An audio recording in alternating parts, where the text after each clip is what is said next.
It's time to remember that. With Kyle Sandell. Presented by Matt Larson, Farm Bureau agent located downtown Midland.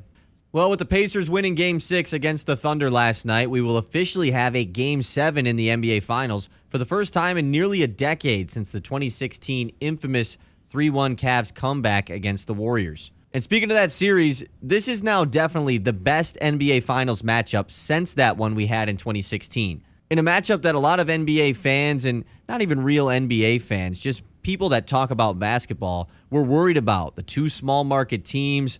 No one really watches these guys because there isn't household names and superstars. Well, it has absolutely delivered. 6 tremendous games. Seemed like the Pacers were for sure done after Game 5 with the potential injury to Tyrese Haliburton. But they come out in Game 6 in front of their awesome home crowd in Indiana and pull out a huge win to force a Game 7. All series long, you've thought, well, the Thunder are going to pull away eventually, and Indiana just keeps bouncing back, and that's what's made this series so much fun. I was a big fan of that 2021 Bucks-Suns finals, but man, that one had a great Giannis 50-point game to close it out, but that one didn't even reach a Game 7. This Pacers-Thunder series going to a Game 7, officially the best NBA Finals matchup we've had since 2016. Remember that.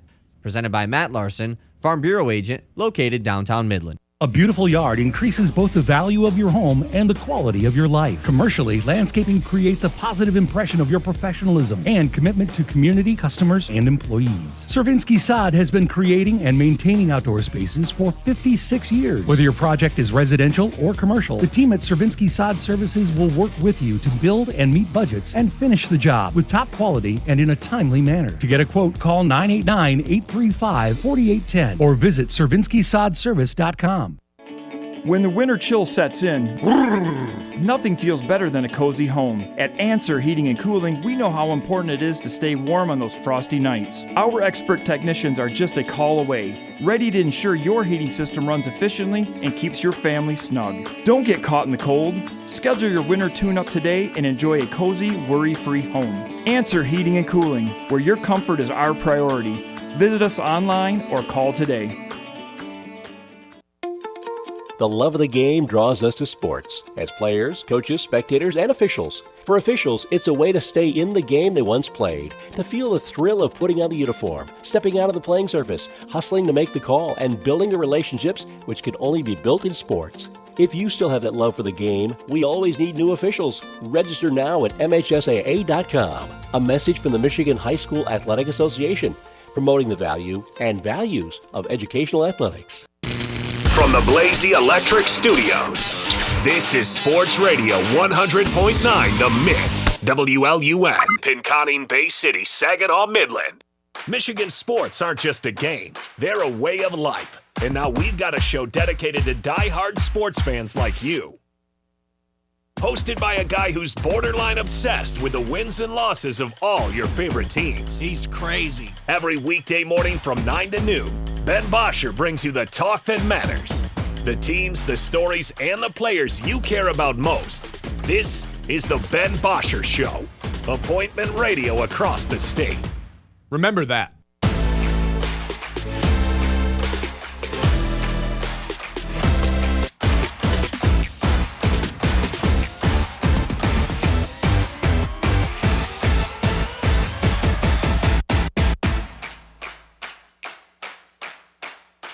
Hello. Good morning. Happy weekend. Happy Friday. Welcome into the Ben Bosscher Show. I am Ben Bosscher. Kyle Sandell producing for us behind the glass as always. Welcome to the weekend. We made it. It's been a long week. Oh my goodness. Let me tell you about it. No. We don't need to do that. I'm pumped up for this show. I typically am pumped up for most of these shows, but today I think is going to be specifically a fun show here on this Friday. Thanks for everyone tuning in the Great Lakes Bay region, listening on 100.9 The Mitt, and everyone on our YouTube stream as well. Of course, if you haven't subscribed yet, please go ahead and do so. Yesterday, let's start out with the Tigers. Yesterday was such a bizarre day at Comerica Park. Probably one of the weirdest days we've had in Comerica Park in a few years, and I seriously doubt that there's going to be a day that tops yesterday in terms of just oddity. in what the normal Comerica Park experience should be. We complained yesterday, basically the entire day, the entire show. Why are we not getting Paul Skeens versus Tarik Skubal? Well, we got an answer a little bit before the first pitch, and AJ Hinch basically told Tarik Skubal, hey, what game do you want? He said, game 1. I assume that was so he could get the rehab that the players like after the pitching outing before he hopped on the plane, because now they're down in Tampa. And once he said he was going in game 1, he was going in game 1. Paul Skeens wasn't going to get moved off of game 2. Whatever. I'm over it. But then yesterday they start out game 1 in a rain delay, so the game gets backed up. Then they decide to pull the tarp and start the game in the rain. And you're like, okay, this is bizarre. And Tarik Skubal, uncharacteristically, starts walking people. 2 walks in the first inning. And you're like, I don't like this. This is weird. It was only the 3rd time all season that he had walked 2 or more people in the entire game, and he did it in the first inning. So just uncharacteristic stuff from Tarik Skubal in that game. Ends up getting out of a first inning jam, and then he kind of gets back to the normal Cy Scoobs type of stuff. Wasn't his best outing of the year, but in the elements, just an unexpected, just weird. Just weird. That's kind of going to be the common theme of yesterday's 2 games in Comerica Park. He walks off the mound in the first inning and is furious with himself. Is screaming a different word that starts with F as he's leaving the mound. Just weird stuff that you don't really see from Skubal, especially in Comerica Park, that early on in a game. Bottom of the first. Tigers end up putting a couple base runners on. Gleyber Torres, bloop single. There was a million of them yesterday. And Gleyber's got a chance to round the bases and score. And Joey Cora, actually, the third base coach, actually holds him at third base. And it was a great decision. There wasn't 2 outs on the board. He ends up scoring on a sac fly a little bit later on in the inning. And the fact that he held him up at first base was like, okay, that was weird too, but a great decision. Gleyber hit a bloops. Javi hit a bloop single. Like all these guys just kind of finding the gap in shallow center field, left field, right field, and figuring out ways to, put runs on the board, because that's kind of just what the Tigers do best. Riley Greene is the bases clearing double. The center fielder for the Pirates tries to dive for it. Terrible decision. Ends up getting past him. Clears the bases. Riley Greene having one of the better stretches of the season so far for him. McCutchen. This is a guy who I think Tigers fans know more than... It's not like they play him like over and over and over again, but they've known McCutchen for a long time, because even going back to the 2012, 2013 days, when it was like Miguel Cabrera versus McCutchen, who's the best player in the league, that was kind of always the 2 guys that got brought up, it felt like. Obviously, Mike Trout in there as well, but those were the 2 guys that were winning MVPs. McCutchen killed the Tigers yesterday. 5 hits in total on the series. Started out game 1 yesterday, 2 for 2 until, Zach McKinstry hits his 4th bomb of the season. Gleyber Torres goes 3 for 3. One thing I thought was interesting in game 1 was it was a blowout. It was 7-0 Tigers at one point. And AJ Hinch ends up pinch hitting Colt Keith, who hits a sacrifice fly. Small stuff, but good for Colt Keith. It hasn't necessarily been the most overwhelming season for Colt Keith if you're a Tigers fan, especially considering the fact that they already paid him. But just like getting him into the lineup, even though he wasn't a starter yesterday in game 1, and letting him get a RBI, even though it was on a sac fly, I think that kind of stuff is just important for Colt Keith right now. Skubal ends up loading the bases. He actually does go 103 pitches, leaves the game with the score tied 9-1. And that was kind of just it for him. He ends up picking up another win a little bit later on once the game is done. And Dylan Smith came in and got his first MLB strikeout of his career. So a great game 1 for the Tigers. Still kind of weird with the weather and Skubal not really having his best game. But the weirdness had barely even started at this point, because once we get into game 2, that's when things really get weird. Tyler Holland opens the game for the Tigers and starts out striking out backwards K O'Neal Cruz. It's like, oh, Tyler Holland, what do we got going here? And then McCutchen continues to just destroy the Tigers. Drills one right at Trey Sweeney, who can't make a play on it because he got a ball hit that hard right towards him, because O'Neal Cruz is a monster. Then Gleyber Torres strikes out. And then you realize, wow, this Paul Skeens guy is pretty nasty, because Gleyber doesn't just strike out very often. Then Holton gives up a home run. Then he gives up another home run. I now consider Tyler Holton basically useless for the Tigers. The bullpen has continued to struggle, and those problems have just been more and more glorified. Holton, you're not getting anything from him. Every time you throw him out there, you got to be expecting worse things to happen. Skeens keeps striking people out. He ends up getting his 100th strikeout of the season on a Torkelson check swing. Like, he's just disgusting, and it's a shame we didn't get to see him and Skubal in the same game. McCutchen hits a home run. Again, destroyed him. Jake Rogers ends up breaking up the perfect game from Skeens, and then it ends up being 4-0 Pirates, and it's like, this is uncharacteristic. This is weird. And then it got even weirder because there's runners on first. For the Tigers are batting. There's a fielder's choice that gets hit towards second base. And they say Zach McKinstry has interference on the play for the defenseman. So Zach McKinstry's on his way to second. They end up going with the out at first. And then at first the umpires are just like, yep, out at first. That's that. Then they kind of stop the game and say interference, McKinstry out, double play. Because they got the out at first and then McKinstry's out because he interfered. Then AJ Hinch and Don Kelly come out and just start going nuts on Chris Gucciani, the umpire. And both of them are upset with this. And then they end up coming back onto the field and saying, well, actually, since there's an interference, it's an automatic dead ball. Players safe at first, but Zach McKinstry's out because of the interference. And it's like, what is going on? Again, weird.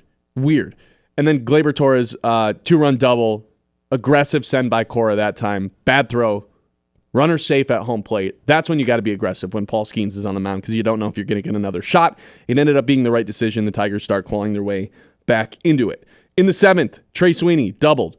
Colt Keith, one of the most bizarre home runs you'll ever see. Head-high pitch, just kind of hacks at it, and it ends up sneaking out right into left field. Just chopped it. And that's the only way I can describe it. Head high, just chopped it. And this should have been a routine fly ball, but it sneaks right out, left field corner, and the Tigers end up tying the game.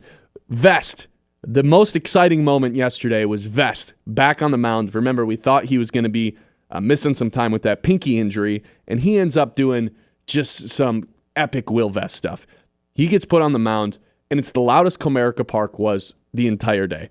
K's cruise with the slider, strikes out McCutchen. Comerica Park is going nuts as Will Vest is doing one of those Skubal shouts as he leaves the mound. Just doing spins, screaming, all the good stuff.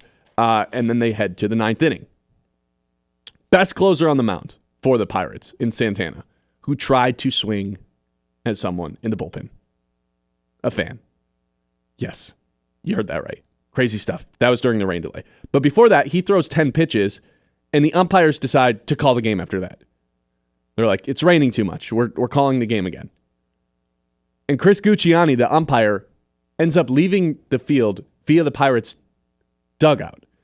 And Don Kelly, the Pirates' interim manager, is just freaking... These guys are nose-to-nose screaming at each other in the dugout. I've never seen anything like that. In the dugout, they're face-to-face, nose-to-nose, freaking out on each other. And Don Kelly has every right to be mad because why didn't they just call this at the beginning of the inning? Because the rain was getting aggressive. They end up burning their best relief pitcher in Santana, and then they can't put him out there because they end up being in a 40-minute delay. So they're screaming at each other. The umpire, Chris Gucciani, looked like he had just worked a double, which he did because they were playing a doubleheader, and he just wanted to go home. And you know what? I understand that. Working here at Dow Diamond, the doubleheaders, in a rain delay, I get it, dude. I'd want to go home too. AJ Hinch ends up, they resume play a little bit later on. The Tigers end up trying to rally. And there's a play at home plate where AJ Hinch puts the play under review because it looked like Rogers, in fact, caught the ball in enough time to tag a runner out. But they end up calling it safe on the field, and then they do not overturn it. And again, upon review, Jake Rogers tagged this guy out. There was clear evidence of it. And the umpires decided, no, we just want this game to be over, whatever. We're not overturning anything. AJ Hinch comes out and just freaks out on the umpires. Gets tossed from the game for the first time this season. Last time he was tossed was the season finale last year against the White Sox when he just lost his mind over some controversial home run call. So that part of it was weird because AJ Hinch never gets tossed like that. And then Herter gives up four runs in the 10th inning after they go into extras. So not only is Tyler Holton now useless, but Herter is now officially useless as well. Untrustworthy. Tiny fan becomes furious with a fan behind home plate. Tiny fan for the Pirates. Someone in the Tigers pen tried hitting a fan, like I mentioned earlier. Hey, man, I get it. Doubleheader in the rain. Looked like everyone just wanted to go home yesterday. But seriously, one of the weirdest days in Comerica Park I can remember in a long time. Between the rain, the players trying to fight the fans, the umpires and managers all just screaming at each other for the course of 8 hours in a doubleheader. Just a bizarre day at Comerica Park all around. With that being said, I think the Tigers lack a tradition. The Lions have this tradition. The Pistons have this tradition. Now the Tigers need to add this tradition. I will tell you what that is when we come back. It is the Ben Bosscher Show on a Friday. Hope everyone's getting ready to have a fun weekend wherever you may be. And if you are thinking about, that dream lawn of yours, I promise you, Cervinsky sod can roll that out quite literally. Locally grown, top quality sod that turns patchy yards into backyard showstoppers, and they've been doing it for over 50 years. They are experts. Whether you're fixing a rough spot or redoing the whole yard, Cervinsky delivers lush green perfection, fast, friendly, and farm fresh, because your grass should be greener right now. Don't settle for the Don't settle for meh. Increase the value of your home. Get your lawn your neighbors will envy with Cervinsky sod. Be right back. The Ben Bosscher Show, powered by the Forward Corporation on 100.9 The Mitt. Detours driving you bonkers? Ideal Party Store's got your back with the Detour discount. While the Lafayette Bridge is closed, enjoy 10% off select craft beer 6-packs and 10% off 4 bottles of select wine, 750 milliliters or more, with 2 great locations, 908 North Johnson on the east side and 401 Salzburg on the west side. Ideal Party Store makes every detour worth it. Serving Bay City since 1934, we're here to make you the life of the party. Hi, this is Jim Mahoney with Link Technologies. As a business owner, you might be struggling with today's technological advancements in the IT arena and how they could benefit your growing business. Let Link Technologies' talented staff work with you to develop a technology plan custom to your specific needs. We bring 27 years of experience helping businesses and nonprofit organizations just like yours achieve their technology goals. Contact us today and see how the right balance between cloud and on-premise resources can best work for you. At First Class Epoxy Floor and Counter, floors don't just get coated, they get a makeover. Epoxy's so tough, it shrugs off spills, stains, and even your wildest dance moves. Garages, workshops, anywhere you want a floor that's smooth, shiny, and just a little bit sassy, they handle it all with style. No more boring floors. Get ready to impress everyone who walks through the door. Slide into durability and flair. First Class Epoxy Floor and Counter, where your floors get the VIP treatment they didn't know they needed.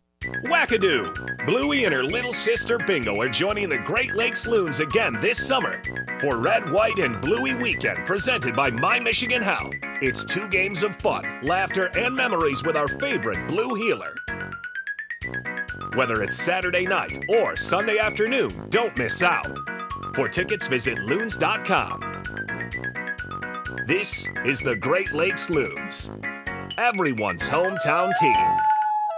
I'm Ben Bosscher, and here's what I think. I think replay should be taken out of basketball entirely. I think 2 super conferences would fix college football. I think the best football, basketball, and baseball players of all time are currently playing. I think the day the Lions win the Super Bowl is going to be the greatest day of my life. I think Monty Williams sabotaged the Pistons on purpose, and you can't convince me otherwise. I think Jim Harbaugh is one of the best coaches of all time, but most definitely cheated, got caught, and ran away. And I think you should tune into the Ben Bosscher Show, fueled by Forward Energy, weekdays 9 to noon on 100.9 The Mitt if you agree with anything I just said. Local sports don't stop when the game ends, and neither do we. 100.9 The Mitt is your digital home for the latest news across the state of Michigan. From high school to college and the pros, it's all on our socials. Follow us on Facebook, Instagram, TikTok, and YouTube. Just search 100.9 The Mitt and join the squad. Stay locked in on the latest stats and stories with exclusive video takes from local talent. Sports Radio 100.9 The Mitt. The Ben Bosscher Show, powered by the Forward Corporation on 100.9 The Mitt. Just such a weird day at Comerica Park yesterday with the doubleheader, the rain, the delays, the ejection from AJ Hinch, the overturned calls, the runner's interference. No one was getting along with the umpires. I think the Pirates and Tigers fans both walking away from that game thinking Chris Gucciani, the umpire, kind of a bad guy. But I left this series thinking, okay, they picked up the series win, even though they split the doubleheader. And one of my first thoughts was like, I always like to ask myself, who was the series MVP? And then I started to think to myself, wait a minute, why do the Tigers not have this little tradition?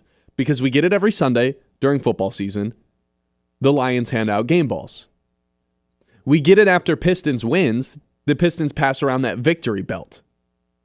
Why on earth do the Tigers not have a series win chain or belt or something along those lines?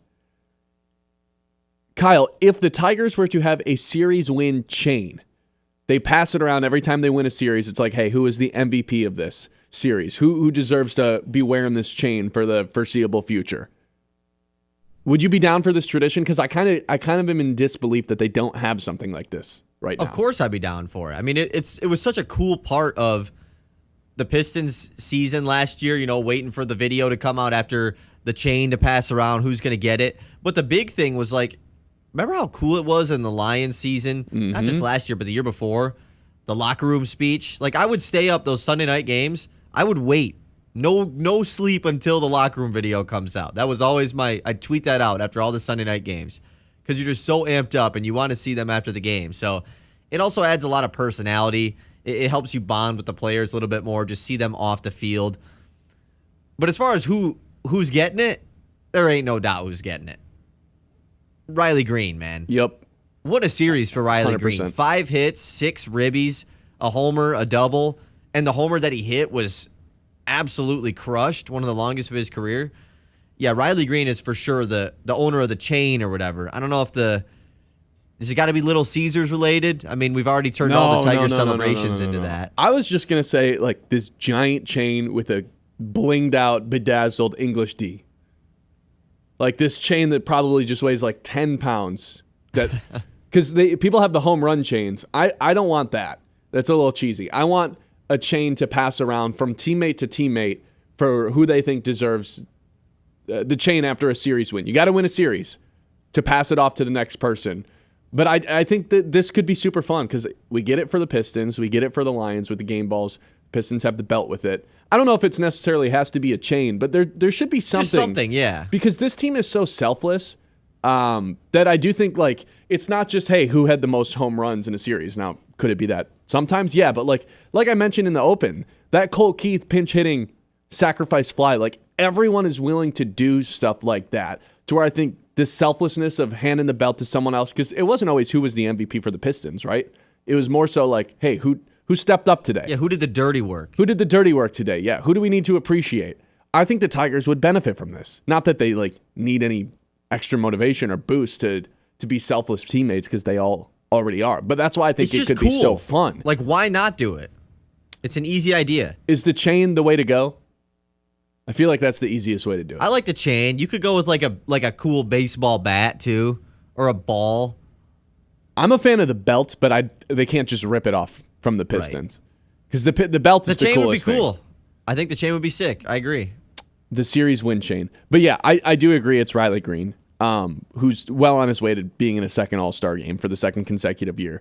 In June now, Riley Greene is .323 average, .874 OPS. This guy is just turned himself into a monster once again. And, you know, there's been a couple ups and downs with Riley Greene, but for the most part, Riley Greene has been one of the more consistent Tigers since he has joined the team a couple of years back. And the thing with Riley Greene, is he to me is kind of entering a different territory, and I want to put a pin on that and save it for a little bit later on in the show. But yeah, I don't think it's Tarik Skubal, even though it could be Tarik Skubal any series that he ends up pitching in, but it wasn't his best outing. 6 strikeouts still, but had the 2 walks, which for any other pitcher is not that big of a deal. But when Tarik Skubal walks 2 guys in the first inning, that was so bizarre to watch. Cause first 3 hitters, 3 ball counts. It's too. like, that's pretty wild. What is going on? And he ended up figuring it out. But I think there was a little bit of. I'd like to know the last time he played in the rain, because he was shaking off a ton of pitches. Usually he just kind of lets Dylan Dingler call the game. And he's he's talked about that. Yeah, Dingler knows how to call me. Rogers knows how to call me. And he was shaking everything off. I don't think he was comfortable with the grip. It kind of seemed that's like how you just because of knew the weather. Yesterday was going to be a really weird day at Comerica Park. When that's how things got started, it's like, okay, we're in for an odd one. I don't know if I would have predicted all of the weird events that happened, but you knew something was off when that is how the first game started. What was the weirdest thing that happened to you yesterday? Because I think my vote would have to be 2 different Padres trying to Pirates. Pirates. There's Padres highlights on the TV right now. 2 different Pirates getting into altercations with fans in Comerica Park. That was so weird. 2 separate groups of fans being ejected from the game, essentially, because they altercated with Pirates players. I will say, a couple guys in the chat, a few things that we missed out. Michael and Kevin, both bringing up the pause behind home plate with the signs. Saw the one at Livy Dunn, which was funny, and Livy responded to it on social media. And they put up another one about Mac Miller, Pittsburgh thing. I would say the weirdest thing to me was...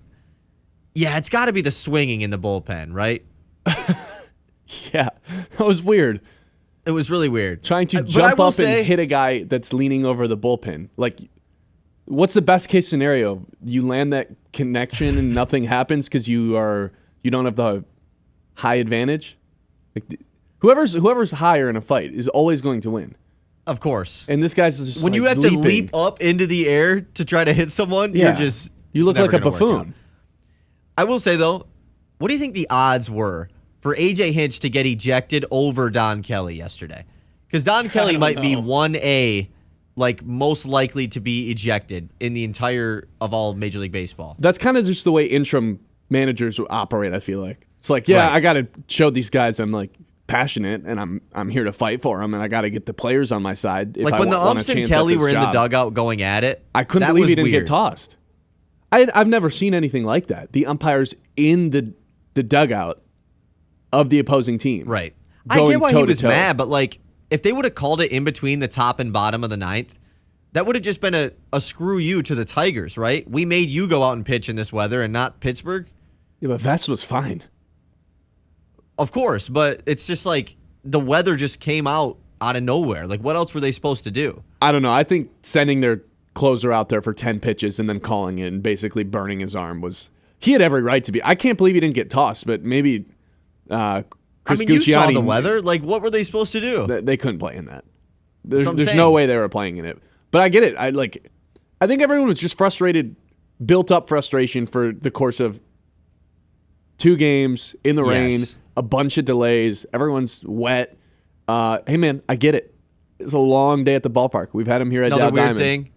The 45-minute podcast between Jason Benetti, Andy Dirks, and Johnny Kane live on FanDuel Sports Network just never came off, never went to break. Nope. So funny. Imagine we did 40 minutes with no break. Wouldn't that be something? Just John and Brad just No, I'm me and you right now. Oh. No breaks. I thought you meant during a Loons game. Was there anyone else that deserved possibly a mention to win the Tigers series win chain? Yes, I think that Gleyber Torres deserves some love. Just because, he had 4 hits, 4 RBIs, 2 doubles, but he also sparked the comeback in Game 3. If they would have won, I think he really would have had a good case. Because after that weird runner's interference with Trey Sweeney goes down, Gleyber comes up next at bat when the inning should be over and immediately drives in both guys on base. Yep. Down 4-0, makes it 4-2. You could say Keith as well for the homer he hit to tie it up at 4-4. Such a weird But I would say run. Gleyber is the runner-up. He's well on his way to making an all-star team as well, Gleyber Torres. Oh, absolutely. It's been, you would have liked to sweep. I mean, you would have liked to see Skeens versus Skubal, but hey, picked up a series win. It's all that matters. 9.5 game lead. in the AL Central. I have another question about Riley Greene, the face of the Detroit Tigers. Is he in contention for that? It's coming up a little bit later. It's the Ben Bosscher Show. Happy Friday, 100.9 The Mitt. The Ben Bosscher Show, powered by the Forward Corporation on 100.9 The Mitt. The Loons winning in big fashion last night, or should I say the Oat Milkers, as they were dressed as the Malmo Oat Milkers, picking up a big 13-4 win over Peoria to take a 2-0 lead in the series. Great Lakes closes out the first half of the season at 34-31, riding some momentum heading into tonight's second half start. And it was a tight game most of the way until the bottom of the 7th inning, where Great Lakes would go off for their season-high 8 runs, including this Jake Geloff 3-run shot. First pitch. Geloff swings, hammer to deep left, forget about it. On a Buttle Street, 3-run jack from Geloff. 426 and 111 off the bat. Time to reset the records and start the second half tonight against Peoria, 7:05 first pitch. Pre-game coverage starting at 6:50, 100.9 The Mitt. I'm Sarah Stockford, host of 100.9 The Mitt's Success Suite, a podcast highlighting the most inspiring female leaders across the Great Lakes Bay region. This month, we spoke with Mary Draves, former Dow executive and leader in the Midland community. I think as we get a little bit older, we start to care less about what other people think. That's really a great point, yeah. And so as I've gotten older, I think I've become way more comfortable in who I am, what I stand for. And, you know, when you get to that point, all of a sudden, you know, you become less apologetic about who you are. You also, you know, you're like, hey, this is me, I'm cool with it. Yeah. And I think in my 20s versus maybe I'm in my 50s now, it's a very different person. And that's just really part of the continuum of growth. Listen to the full interview with Mary on 100.9 The Mitt's YouTube. Subscribe and hit the notification button to be alerted when new episodes drop. That's Success Suite with Sarah Stockford. Mountain View Restaurant at Apple Mountain, where casual elegance meets breathtaking views. Our new expanded menu features a wide variety of dishes to satisfy every palate, from fresh seasonal options to your all-time favorites. Whether you're hosting a client lunch, enjoying happy hour, or planning a date night, we have the perfect setting for every occasion. Don't miss our weekly features and refreshing beverages. In the summer, dine al fresco on our beautiful patio and soak in the scenery. Mountain View, where great food meets spectacular views. Detours driving you bunkers? Ideal Party Store's got your back with the Detour discount. While the Lafayette Bridge is closed, enjoy 10% off select craft beer 6-packs and 10% off 4 bottles of select wine, 750 milliliters or more, with 2 great locations, 908 North Johnson on the east side and 401 Salzburg on the west side. Ideal Party Store makes every detour worth it. Serving Bay City since 1934, we're here to make you the life of the party. Wackadoo! Bluey and her little sister Bingo are joining the Great Lakes Loons again this summer for Red, White, and Bluey Weekend presented by My Michigan Hound. It's 2 games of fun, laughter, and memories with our favorite Blue healer. Whether it's Saturday night or Sunday afternoon, don't miss out. For tickets, visit loons.com. This is the Great Lakes Loons, everyone's hometown team. You want sports takes? You want local voices that own the mic? Yeah. We've got them on Sports Radio 100.9 The Mitt. It kicks off at 6 a.m. with Anthony Bellino on Spin on Sports. Rise and shine. From 9 to noon, don't miss Michigan's newest sports show, The Ben Bosscher Show. Hey, remember that. At noon, you get America's smartest sports takes, The Herd with Colin Cowherd. I want Shador to play. And at 3, the one and only Bill Simonson and The Huge Show. This is where real fans stay locked in. 100.9 The Mitt. A game without a crowd is just a scrimmage. A performance without an audience is just a rehearsal. Without your presence, high school sports and the performing arts aren't possible. Ensure that these essential extracurricular activities continue to enrich the lives of students in Michigan. Purchase a ticket to your local high school's game or performance. This message presented by the MHSAA and the Michigan Interscholastic Athletic Administrators Association. The Ben Bosscher Show, powered by the Forward Corporation on 100.9 The Mitt. I've got a couple more things to say about the one and only Riley Greene. But before we do that, let's hit the news. The Mitt's Morning Catch. All right, Ben. All right, you know what Kyle. we gotta hop into first, man. Big news last night in the NBA. The Pacers win Game 6. Big time win. Up by 30 nearly in the second quarter of this game. They led the whole way. A blowout. Game 7 in the finals for the first time since 2016 this Sunday. I love it, dude. This has been such a fantastic finals. And yes, were we wrong on the lock of the day yesterday? 100%. I don't even care, to be honest, because I'm having so much fun enjoying these finals. Yes, I was wrong. I thought Oklahoma City was going to blow this team out of the water last night with the injured Tyrese Haliburton. Tyrese Haliburton looked totally fine last night. Like, whatever this whole calf injury thing is, he looks totally fine yesterday. I don't know if he got the Kobe Bryant injection into his leg or whatever was going on. There was no apparent injury after the first few minutes of the game when he started out pretty ice cold. But then he heats up. Everyone has counted the Pacers out so many times throughout these playoffs, including myself. Yes. Yeah. I didn't pick them against the Bucks in round 1. I did pick them against the Cavs in round 2. I didn't pick them against... actually, I did pick them against the Knicks, but then it was like, all right, cute run. You got to the finals unexpectedly. Thunder about to crush you. Of course you're going to lose, yeah. Yeah, Thunder about to crush you. And then they win game 1. It's like, well, maybe they have a chance. Then they go up 2-1. It's like, I kind of think they can do it. And then the Thunder win 2 straight and go into game 6. I'm like, they're done. Like, they are dead in the water. That's how we were basically talking about them the last 2 days. And then they come out and destroy the Thunder last night.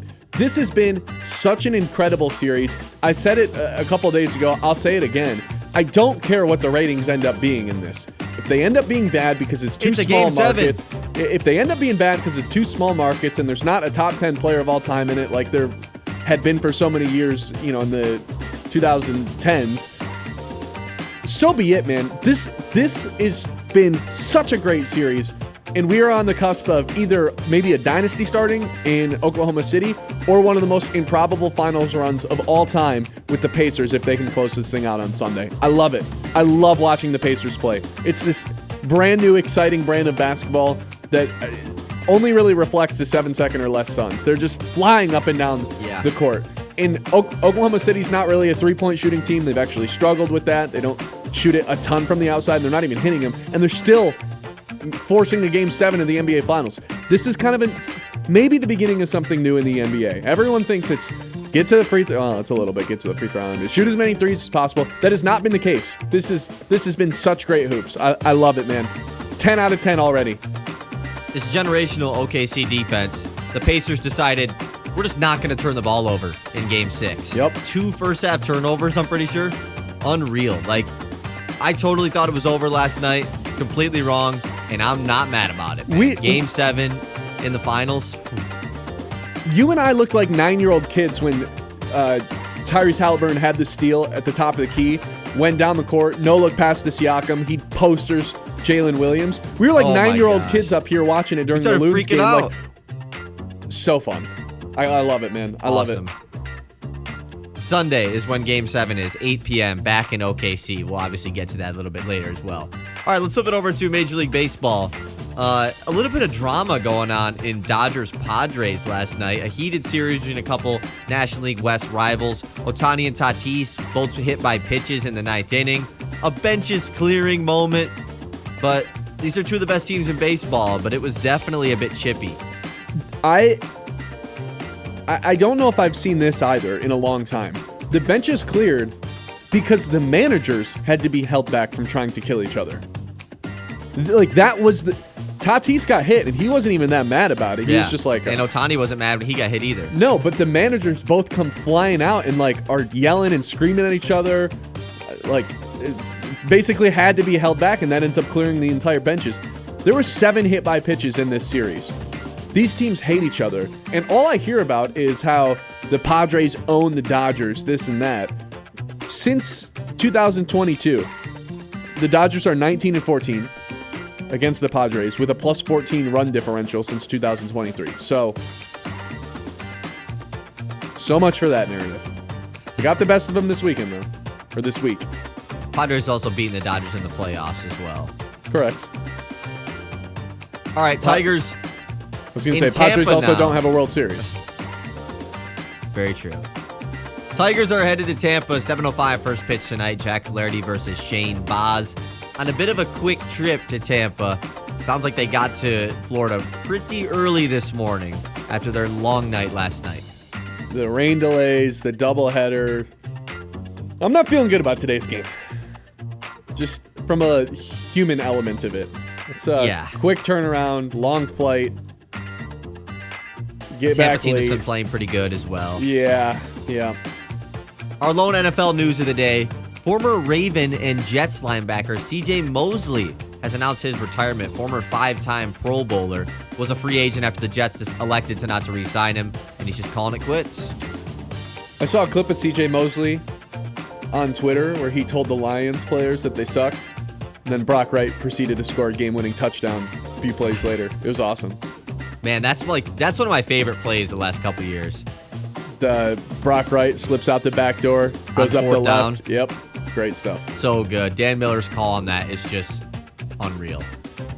Ime Udoka has signed a big-time long-term extension to stay with the Rockets. We don't know an exact number, but Shams reported that it is in the 8 digits total per year. So he's not going to be New York's coach? Probably not. I'm just kidding. But will they still call and ask? Probably. I don't really understand what the Knicks are doing here. They fire their coach, and then they call basically every team, and they're like, can we have your coach? And then they're like, no. Did they just think that everyone was just going to run to apply for this job? Like, were they just that naive to think anyone would? They clearly didn't have a plan. They were like, somebody good will want this job. Yeah, and everyone's like, no, I'm actually happy where I'm at. Not as glamorous as believed. Being internally. in the bright lights as a head coach is actually one of the worst positions to be in. You'll just automatically be the scapegoat no matter what. Almost exactly like what happened to Tibbs this offseason. Yeah. Or look at after Frank the Vogel playoffs. when he was at the Lakers. Dude got fired 2 years after winning a ring. Just cuz. NBA last coaching thing, culture is so bizarre, man. Scottie Scheffler tied for first at 8 under to the first day of the Travelers Championship. Day 2 kicking off right now, actually. And then I did want to give a quick standings update in the major leagues, specifically in the Central for the Tigers, just because we haven't gone over it in a minute, in case you haven't been checking. Tigers 9.5 game lead over the Guardians right now. 48-28 are the Tigers. 37-36 is Cleveland. Minnesota and Kansas City right there. They're all within a game of each other. But the Tigers hold a really firm lead in the American League right now. As far as the wild card goes, Rays, Blue Jays, Red Sox hold those top 3 spots. Keep an eye on those Red Sox, Ben. I know it's a team you're watching. I hope they keep losing, but it doesn't seem like that is going to happen. They've got a lot of guys that I think would be great candidates to buy at the deadline. But if they're going to keep winning, I seriously doubt they're going to be selling here at the deadline. 989-837-6125. The face of the Detroit Tigers. I don't think it's who you think it is. That's next year. Ben Bosscher Show, 100.9 The Mitt. The Ben Bosscher Show, powered by the Forward Corporation on 100.9 The Mitt. Hi, I'm Dr. Brandon Scott at Scott Family Dental in Midland. As someone who was born and raised here, I would like to introduce myself by offering my services as your family dental provider. At Scott Family Dental, our mission is to provide excellent and personalized care using the latest technologies and best practices. Our highly trained and personable staff ensure you will feel comfortable along the way. Dr. Scott is accepting new patients at 2509 West Wackerly Street next to the US 10 on-ramp. Scott Family Dental, let's bring out your best smile together. Parents, summer is almost here. Do you have a plan? Keep your kids active, engaged, and having a blast at Greater Midland Summer Camps. Every day is a new adventure filled with games, sports, creative activities, and new friendships. Plus, new this year, our full-day camps are now at the Greater Midland Tennis Center. More space, more fun, and more memories to be made. Spots are filling fast, so don't wait. Secure your child's best summer ever today at greatermidland.org/camps. At Aird & Garcia Insurance Group, they understand not everyone's insurance needs are the same. That's why they're dedicated to working with our clients to provide an insurance plan that's specific to you. Whether you need life, home, auto, business, and farm, with their team's extensive knowledge and over 100 years combined experience, you can guarantee they work hard to put you in the best insurance position. The experience matters. Aird & Garcia Insurance Group. Farm Bureau Insurance.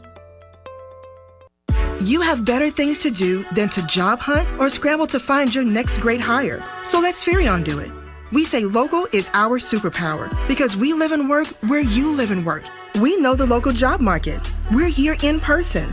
And we're locally owned, so you won't find a partner who's more engaged and literally invested in your success. If you're ready for something better, start with Spherion. Visit us online at Spherion.com to find your local Spherion office. Let's get to work. When the summer heat is on, keep your cool with Answer Heating and Cooling. Our expert team specializes in fast, reliable air conditioning repairs, installations, and maintenance. Stay comfortable all season long with top-notch cooling solutions and simply outstanding service. Plus, with financing options and special rebates, cooling your home has never been more affordable. Answer Heating and Cooling, where comfort is our priority. Try our new schedule online option or call us today. Scrolling? Make it count. Want local sports content that actually matters? Yeah. 100.9 The Mitt is loaded with local highlights, viral plays, breaking sports news, and takes you can't get enough of.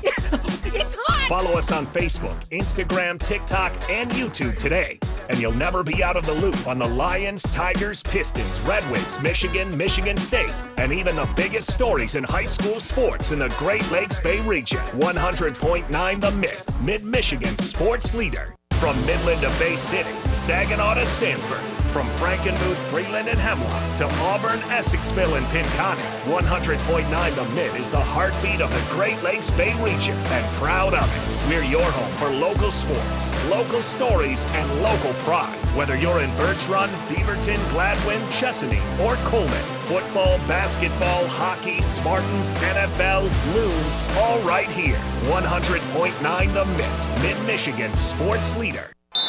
Timeout. All right. Remember, we're a team that plays together. Listen, the winning will take care of itself. We just have to get everyone involved.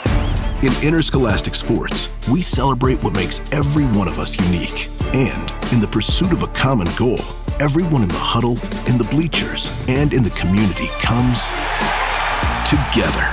This message presented by the MHSAA and the Michigan Interscholastic Athletic Administrators Association. The Ben Bosscher Show, powered by the Forward Corporation on 100.9 The Mitt. Riley Greene. I think he actually is the face of the Detroit Tigers, not Tarik Skubal. Tarik Skubal's the best player on the Tigers, for sure. But the more I thought about it yesterday, now we did the home run, or not the home run chain, the series win chain earlier. Like I was like, yeah, we'd give that to Riley Greene. But the more I thought about it, just from a franchise perspective, I feel like Riley Greene is more so the face of this team than Tarik Skubal is. Riley Greene has 403 games played in his career at the major league level. Tarik Skubal has 120. So 3 times more games played, essentially. And then you think about the draft, right? Al Avila takes over in 2016. Matt Manning, Alex Fido, these are the first-round picks. Casey Mize, so back-to-back-to-back right-handed pitching. And then they finally take the golden child in Riley Greene. Right out of high school, this is the guy that everyone kind of took and said, this is our golden boy. This is the person that we believe is the future of our franchise. This is the kid who can do no wrong. Right out of high school, we're going to mold this guy into a future all-star. And that's exactly what they did. And I know they took Torkelson first overall the following season, but Torkelson had gone to college. Like, he was at Arizona State. They knew what he was for the most part when they drafted him. It wasn't like he was a home... He is a homegrown guy because you drafted him and now he's fighting for an all-star spot. But it wasn't like you found him out of high school and it was like, this is our guy. Riley Greene taken 5th overall.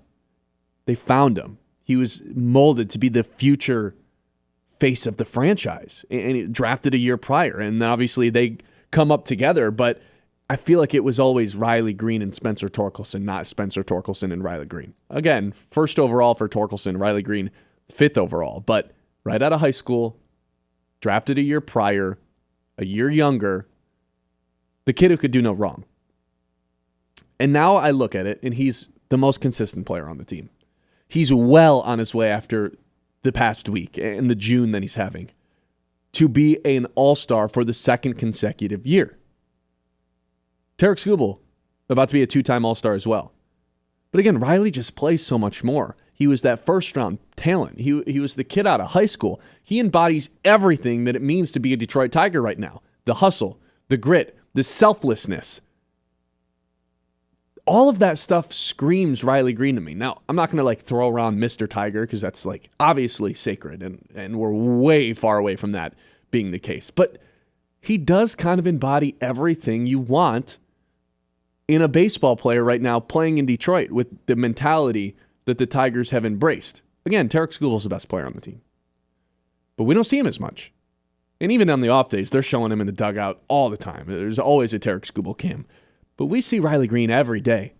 As much as we say he's always banged up, he's only missed 2 games this year. So whether he's in the outfield or DH, center field, left field, it doesn't matter. We see him so much. We've known him since he was a child, basically. He's been in the organization since 2019. Is it crazy for me to call him the face of this franchise, Kyle? Yes, I think it is crazy to call him the face of the franchise. Good. That's where I'll go. Look, I love Riley Greene, obviously. And I understand the perspective of he just plays more. So it's easy for him to connect with fans. You see him more often. Tarik Skubal is without a doubt the face of the Tigers. Riley Greene can for sure hold a hard grasp on that number 2 spot. But as long as Skubal is wearing that number 29 in the Old English D, he is the face of the Tigers. It's hard for pitchers to be the face of a franchise, for sure. We've seen it with guys in the past. Felix Hernandez was the face of the Mariners. Zach Greinke was the face of the Royals. Clayton Kershaw, prior to Freeman, Ohtani, was the face of the Dodgers. Mm-hmm. If they're at that elite of a level, they can be the face of the franchise. And Skubal also just embodies everything that Detroit fans are all about, right? That grit, hardworking mentality, super emotional and vulnerable. Like, he's a treat to watch. He's not this boring guy. And also, even currently, Paul Skeens, face of the Pirates. That's a boring guy. We talked about that yesterday. Skubal's not even boring. Riley Greene definitely... every point you made is good. It makes sense. But Tarik Skubal still is the face of the Tigers. Going to be potentially back-to-back Cy Young. Did you know who Tarik Skubal was in 2019? Yes, he was pitching on the Tigers. But Riley, when he was taken... What does that even mean? When Riley was taken 5th overall... I didn't know who Riley Greene was in 2018. I knew who Tarik Skubal was. But it's the same way I think that they're treating Max Clark right now. It's this is kind of the golden child. This is the guy, this is our guy right out of high school. Because they took a bunch of pitchers right out of high school too, but it's, you never know with the pitching when you take them that high. Obviously, they're going to miss time at some point. All these guys have at some point had Tommy John and obviously Jackson Jobe now joining that list. But I don't know. I think there is some element to he's played 4 times as many games, 3 times as many games for the Tigers compared to Tarik Skubal. And when Tarik Skubal's out there, it's fantastic. Like you said, screams, shouts, plays with emotions on his sleeve, wears his emotions on his sleeve. But with Riley, it's kind of different because Riley Greene is have you heard people talk about SGA where it's he has no drama, right? And in the NBA, people are just attracted to drama. They want the headlines. They want Steph. They want LeBron. They want controversy. SGA is the opposite of that. He's just consistent. That's kind of Riley Greene. Riley Greene's not going to give you these crazy quotes. There's not going to be stories written about him, whether or not he's happy. There's no drama surrounding Riley Greene. Not that there is with Tarik. Well, there kind of is with Tarik Skubal. But does that make him the face of the franchise? No, I'm just saying, I think the fact that he is a little bit boring of a person because he's not giving you crazy quotes and stuff. He's not. There's no contract extension where it's is he going to be a Tiger? Is he not going to be a Tiger? That's the other thing, too. With Tarik Skubal, I'm hesitant to just let him be the face of the Tigers because I know you don't believe he's going to be a Tiger in a year and a half. Right. So why would we elect someone and anoint someone the face of the team when there's a chance he's gone in a year and a half? Who else isn't locked up long term? I know Riley Greene's not locked up, but who's more likely to get re-signed? Riley Greene or Spencer Torkelson? Or Riley Greene or Tarik Skubal? It's not even a question. It's Riley Greene. Probably, but it doesn't... Tarik Skubal's still the better player. I'm not disagreeing with that. But I think the face of the franchise is something completely different. The face of the franchise is the guy whose jersey I want, and how can the he's not best going guy anywhere. at his position in the whole sport not be the face of his own team? All right, let me ask you this then. He's the face of Major League Baseball as a pitcher. Let me ask you this then. Who's the face of the Lions? Jared Goff. Okay. It's not Penei Sewell. He's the best player at his position across the league. It's not St. Brown. It's pretty hard to compare NFL with quarterbacks. That's the most. It's quarterback is in its own tier. Fair, but is pitching not kind of similar to that? Where it's like, okay, we have the best pitcher in the league, so like, I don't think that person automatically is just the face of your franchise, especially when he's not under contract. I think that's a little bit more sacred than who's the best player on the team. Is it more of the lack of confidence that he will return that kind of makes you want to take Riley Greene? That's part of it. Rather than the personality and play? I think there's a little bit of both mixed into this. And I think the high school, like the draft pick out of high school, and knowing this guy since he was 19, or since he was 18 years old in 2019, and just kind of him being that person that everyone kind of looked at as this is going to be the next franchise player, the next position player, that has something to do. Where Tarik Skubal is obviously a later round pick, and you didn't really know who he was going to become. All of the guys that are locked into the draft in minor leagues. Like you comparison to Max Clark, how he's like the golden boy right now. There's at least a 30% of Tigers fans that don't know who Max Clark is. I don't know about that. It feels like everybody kind of knows Max Clark the same way everyone knew Riley Greene coming up. Dialed into minor league baseball and prospects and all this stuff. Like the casual Tigers fans that flick it on the TV, they know Tarik Skubal. They know Riley the guys Greene. that are putting on. Right, but you compared Riley Greene to Max Clark. Like when Riley Greene got drafted in 2019, the people that are casually watching the Tigers, they know Miguel Cabrera. You know, like they're not dialed into these guys that are next up. That may be true, but I have confidence in Tigers fans, I guess, that during 2019, when it was so hopeless, once they took Riley Greene, it was like, yes, this is our savior. This is going to be our franchise player for the foreseeable future, and it's actually coming to fruition. That's the crazy part about it. He's now well on his way to being a two-time All-Star, 2 consecutive years. Here's what I'll say again. We talked about this the other day. I really do think jersey sales and all that can relate to this. And I see you looking at it. I would predict that there are more Torkelson jerseys than Riley Greene jerseys. More Javi Baez jerseys. Skubal, probably. I love Riley Greene, but the popularity face of the Tigers thing, I don't think he's there. I don't know if I'm going to be able to find this. I don't know. I think he's kind of the face of the franchise, if you ask me. I think he's more consistent than pretty much anyone on the team other than Tarik Skubal. He's totally there every single, like, he doesn't really get off days. He's kind of now a veteran leader in the clubhouse, ironically, which is funny because he's only 24 years old. But they kind of did, upon arrival, I know Miguel was still around, but I think that was kind of intentional to have Miguel around when Riley and Torkelson both got to the big leagues, was because now Riley's kind of the leader down there, right? Like, he's not the oldest player down there. That'd be like Vierling and Glaber, but in Javi, but I feel like everyone kind of looks to Riley as like, all right, if Riley can figure this thing out, because he's talked about it, he goes into these slumps and he's never not confident that he's going to get out of the slump eventually. And I think everyone looks at that Riley, because Riley Greene has so much belief in himself that I think that wears off on other players to where everyone kind of looks up to Riley. He was the person who was drafted 5th. He was the guy who the Tigers decided to kind of hand the franchise over to and say, you're the leader here. Like, this is your team. Go run with it. And he has. No one else on the Tigers, other than Tarik Skubal coming up here, can say that they're this 2-time All-Star with Detroit.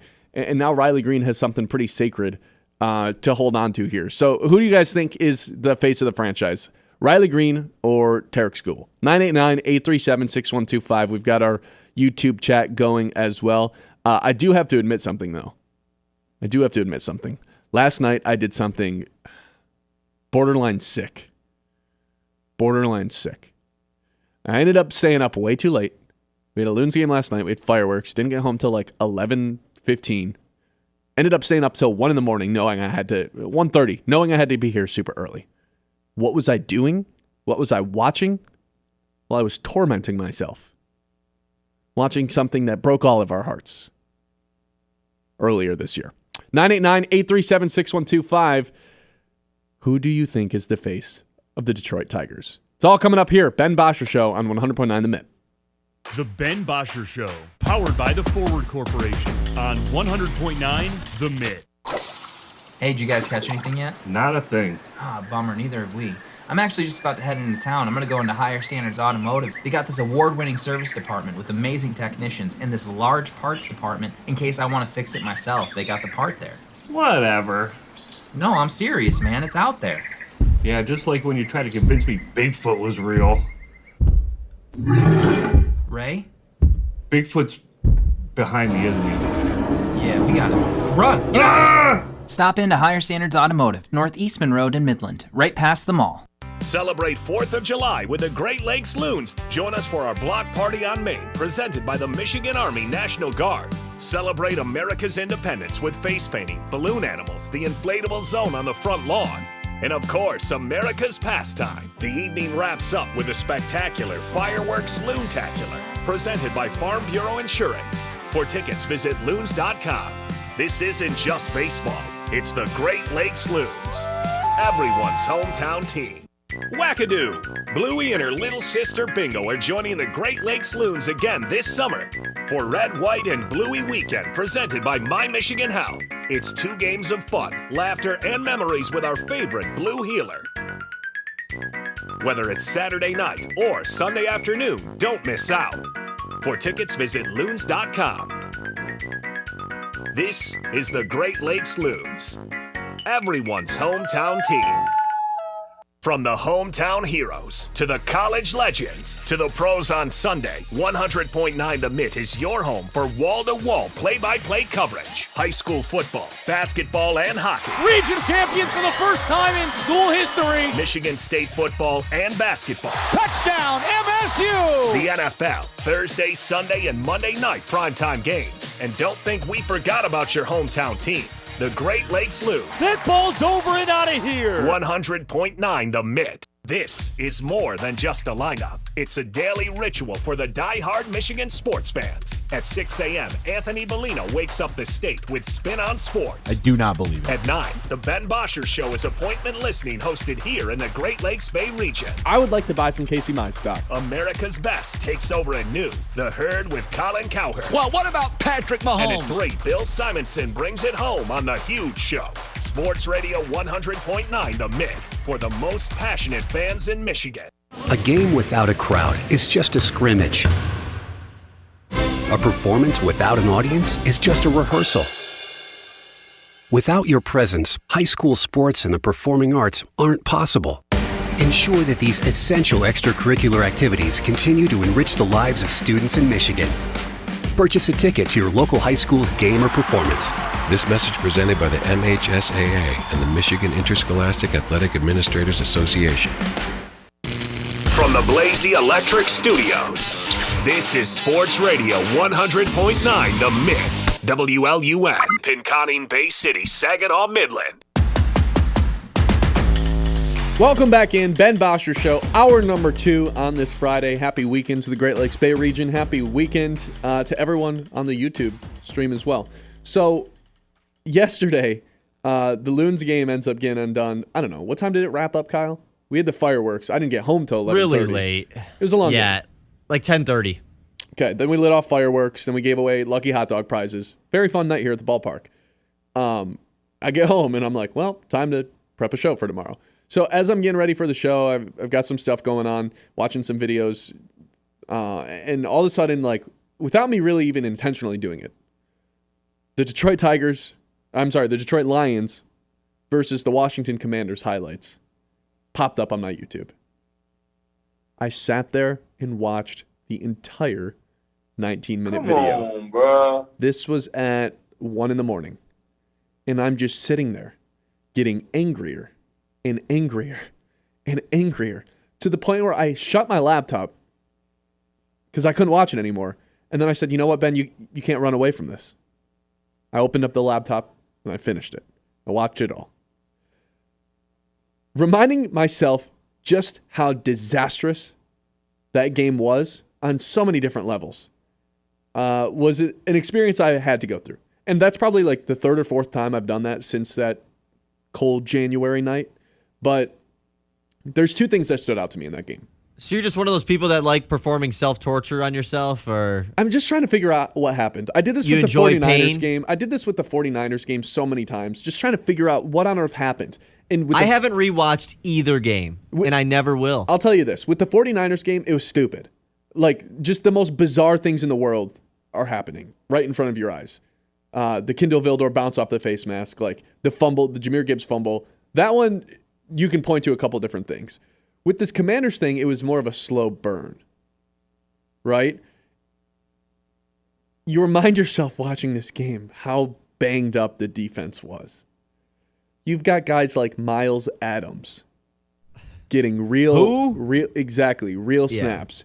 You've got guys like Trevor Nowaski, shout out SVSU, but like playing real playoff games. Kindle Vildor back in there because Amik Robertson breaks his arm in the first quarter.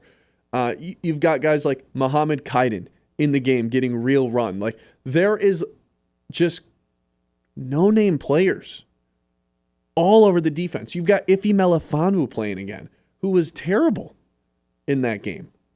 That was the first thing where it was like, I was watching it last night going, even if they won this game, they were not good enough to win the Super Bowl with how banged up that defense was. No Carlton Davis, no Lee McNeil, no Aiden Hutchinson. I just don't think it was happening. For sure. Not even good enough to beat the Eagles, probably. No. Well, yeah, the defending Super Bowl. The team that but went on to get to the Super Bowl is what I was saying. Yeah, I don't think they're lucky they even got there. I don't know how this team ended up getting 15 wins with how banged up they were. That was like the first thing that just kind of came to my mind. I'm like, oh my God, I just can't believe how much, like, who these guys that are playing right now. Like, there's like 3 to 4 guys that you'd watch on defense. It's like, these guys shouldn't play a snap for the Lions next year. They probably won't. The other thing is how insane Jaden Daniels is, man. They run this RPO thing where he basically has to make a decision, hand the ball off, keep it, pass it, make a read in a second and a half. And he didn't make a mistake once. He's a sicko. And then the third thing is more so a positive thing. Jahmyr Gibbs is one of those players that, like, it doesn't really matter how much you watch him. He will continue to shock you throughout the course of a season and throughout the course of a game. You blink. It's like there'll be a pitch play or like an outside zone where he'll get the ball 5 yards behind the line of scrimmage. He starts running right, and it's like, oh yeah, I've seen this play happen before. Like, this is probably gets back to the line of scrimmage. That's what happens to 95% of other running backs that have ever played in the NFL. And then suddenly you blink, and he just picks up 12 yards. Like, wait, how? There was nowhere to go. He was trapped behind the line of scrimmage. He was going to be lucky to get back and pick up positive yards, and he just... I blinked and I missed it. He got a first down. Gibbs was the best player in that game for the Lions, and obviously the best player of the week before against Minnesota, 2 weeks before against Minnesota. So the last 2 games of the season, the best player on the field was not even close to Jahmyr Gibbs. That's why earlier this week I kept saying, I think this guy is legitimately on par with Saquon Barkley and Derrick Henry. I kind of forgot that I thought this at the end of the season last year, but watching it back kind of reminded me of it.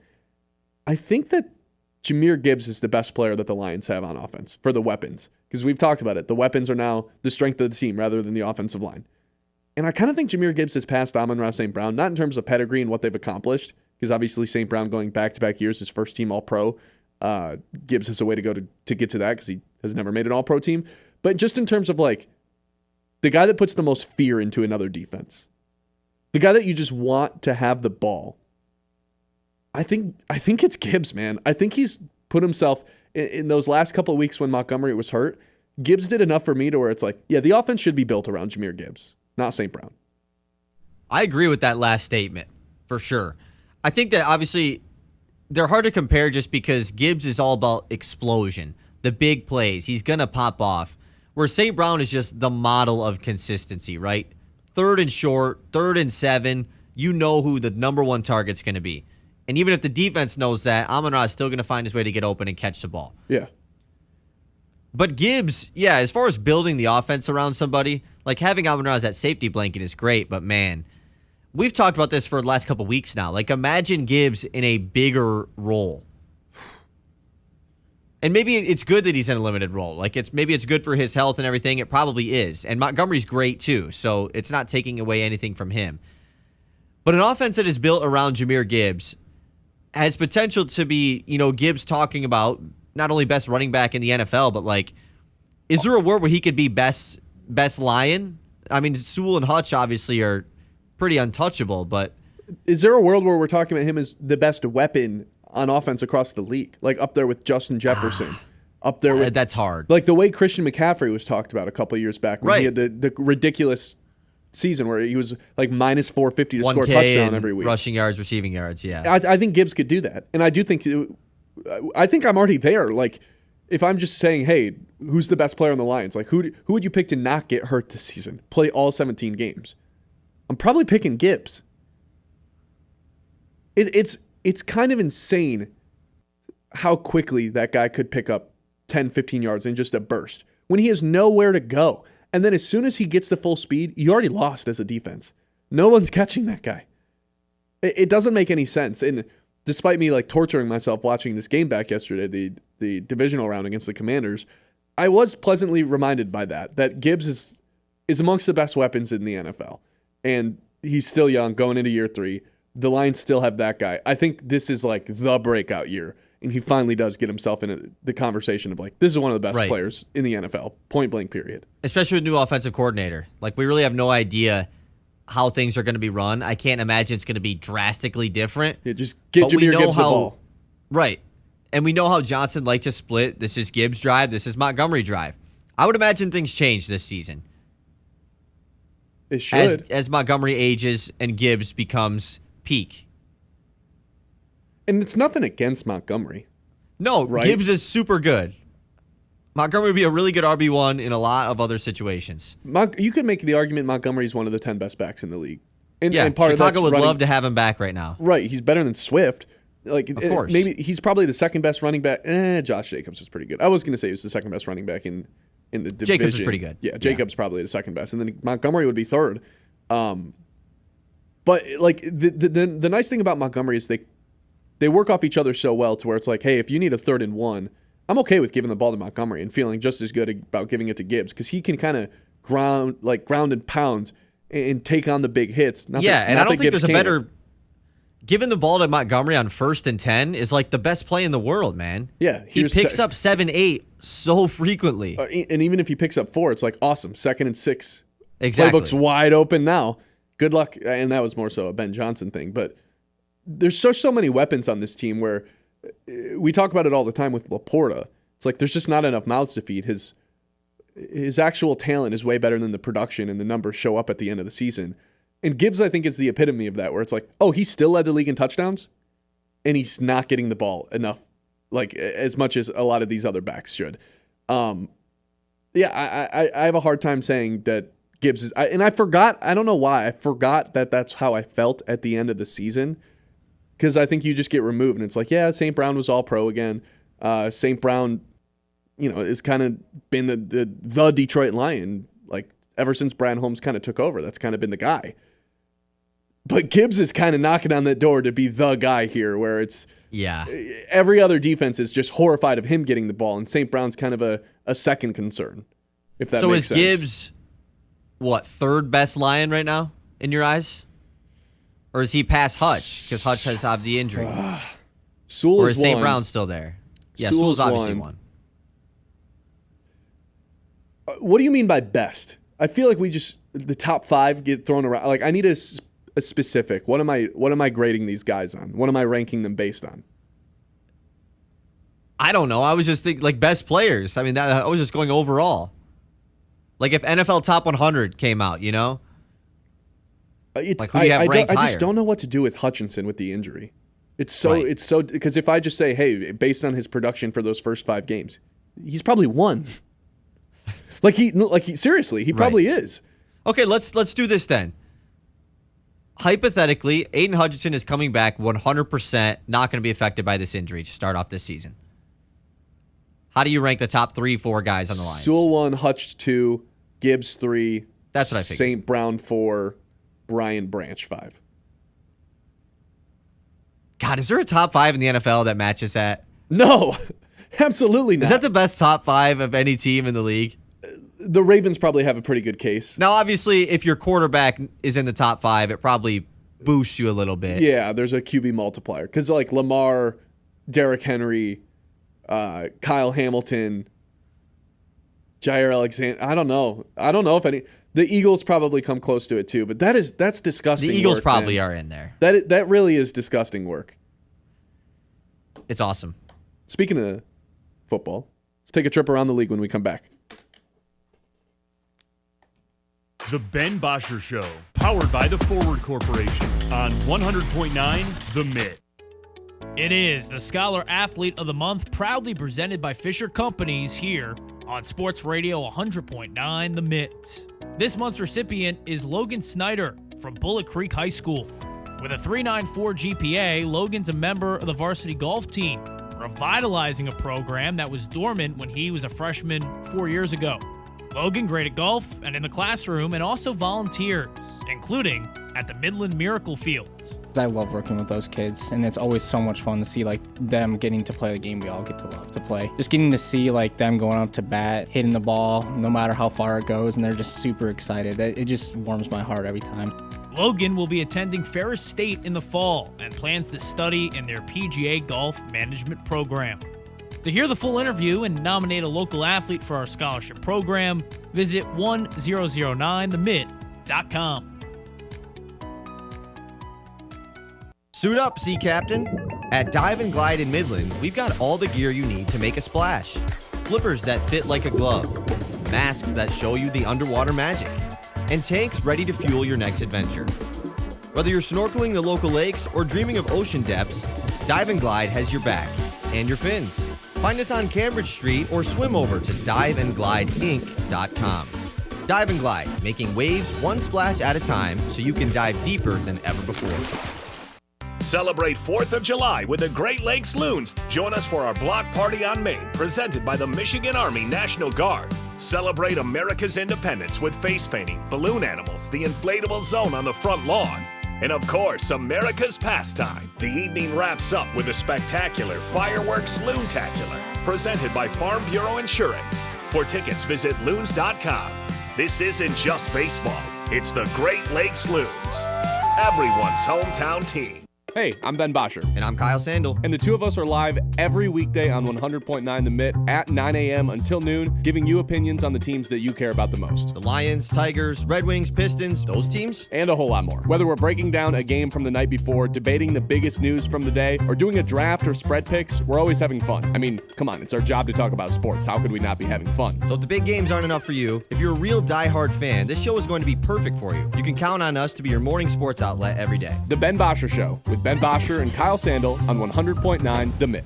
I'm a pretty great multitasker. I can wash dishes and do laundry. I can roller skate while walking my dog. I can even order lunch while doing my homework. But I can't use my phone while driving. A distracted driver is one of the leading causes of death in the United States. So when it comes to driving, please, don't be a multitasker. Don't drive distracted. A message brought to you by the National Highway Traffic Safety Administration, Project Yellow Light, and the Ad Council. The Ben Bosscher Show, powered by the Forward Corporation on 100.9 The Mitt. Need to hire fast? Let Spherion do the heavy lifting and get your great candidates without the hassle. Their simple online hiring platform makes finding the right employees quicker and easier than ever. Post jobs, review applicants, and connect with top talent, all from your phone or computer, whether you're staffing short-term projects or building your dream team. Spherion's got your back. Get back to running your business while Spherion handles the hiring headache. Hiring made simple, smart, and online. That right there is Spherion. Let's take a trip around the league. It's time to zoom out and go around the league. We got a fun one today, Ben. Okay. I'm pretty excited for this. So obviously, it's mini camps right now in the NFL. People are trying to figure out their big predictions for this season, right? You just predicted Jahmyr Gibbs is going to pass Amon-Ra St. Brown. Would you say it's a bold prediction? No, because I already think that's kind of happened. Right. Okay, well, NFL.com dropped their 10 way too early bold predictions for 2025 NFL season. Let me know, I don't know, a likelihood 1 to 10 that these happen. Who wrote this? It was Jeffrey Chaldha. Okay. All right. Yeah. Let's do it. All right, let's get it. Number 1, the Bills win the Super Bowl. Someone's got to predict it every year, right? I mean, I don't think it's like that bold of a prediction. They're going to do it at some point, I would imagine. But are they? I just have a hard time. I don't know if they can, dude. Look, man, you know how I feel about this. I'm never picking anyone against Mahomes. I think if you were to just pick the Chiefs. Specifically the Bills, too. I think if you're just to pick the Chiefs to win the AFC every single year, you're more often than not going to be right. That's kind of my mentality going into every season. I think the Chiefs are kind of just an unbeatable force in the AFC. So, I don't know. 5 out of 10 boldness? 5 out of 10 likely to happen? I just feel like will one of Lamar or Josh Allen win a Super Bowl? The problem is they all got to... one of them at some point will win one. Neither of them can beat Mahomes. I think one of them will win one, but I think all 3 of those guys are like 3 of the top 10 quarterbacks ever. They're kind of running out of time. Not really. Not really, yeah. You can figure it out. Okay, let's move on. 5 out of 10, though, likelihood there? Sure, yeah. 5 out of 10. You're going to love this one. Joe Burrow will win the league's most valuable player. No, that's not happening. The Bengals are going to be like 500 again. They have no defense. They have no pass rushers. Their 2 best pass rushers are holding out of camp and not signing their rookie contracts. Let's get that figured out before we start predicting them to win trophies and win Super Bowls and for their quarterback to bring home the MVP award. No, that's not happening in a league with Lamar Jackson, Jaden Daniels. Wow, just throwing Jaden Daniels over him. Yes. Dude, Burrow was in MVP talks last year. Remember that whole agenda push at the end of the season? Like, should Burrow actually be the MVP? And the answer was no, he shouldn't. His team's not even in the playoffs. Look, I still am buying Bengals stock. I think they're a playoff team next year, wild card wise. MVP, though. Hell no. Ooh, wow. So this is a 0 out of 10? 1. I'll give it a 1 out of 10.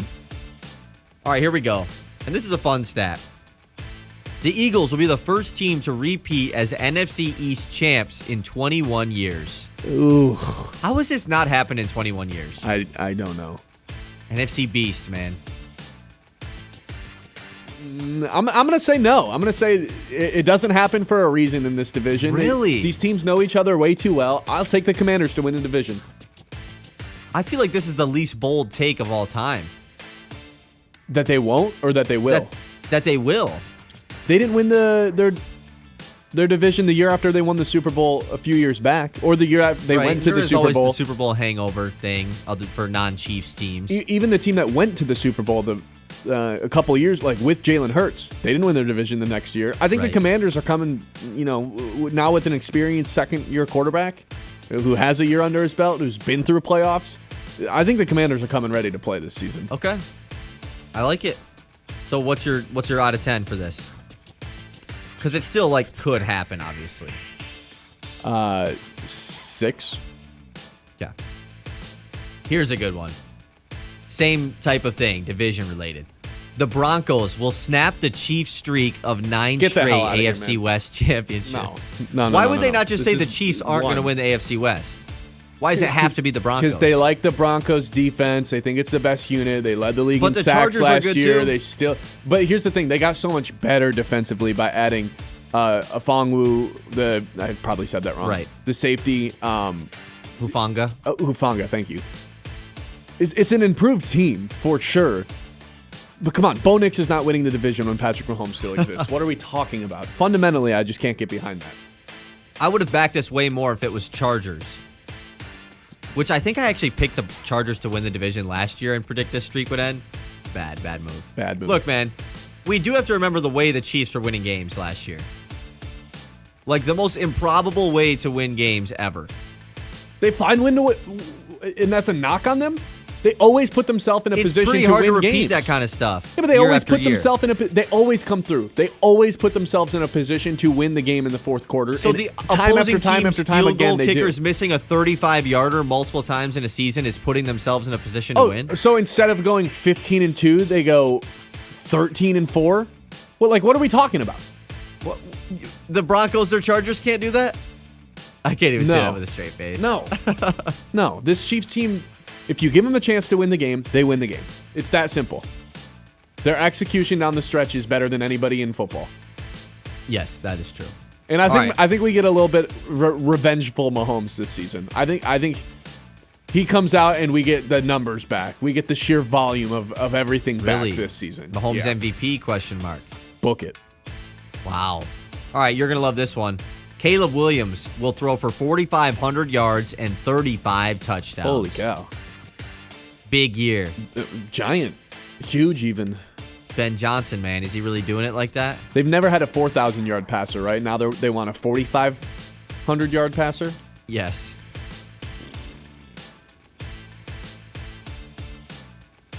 Nah, that seems a little steep. That seems... Why not just go for 4,000? Yeah. And to that you marker. said 30 touchdowns? 35. That's such a... I guess For it's instance, bold Williams went predictions. 3,520 last year. 1,000 more yards and 10 more touchdowns. Basically doubling his touchdowns. He needs 15 more. Yeah, I can't get behind that. Although I don't think they're running the ball as much on the goal line, you know?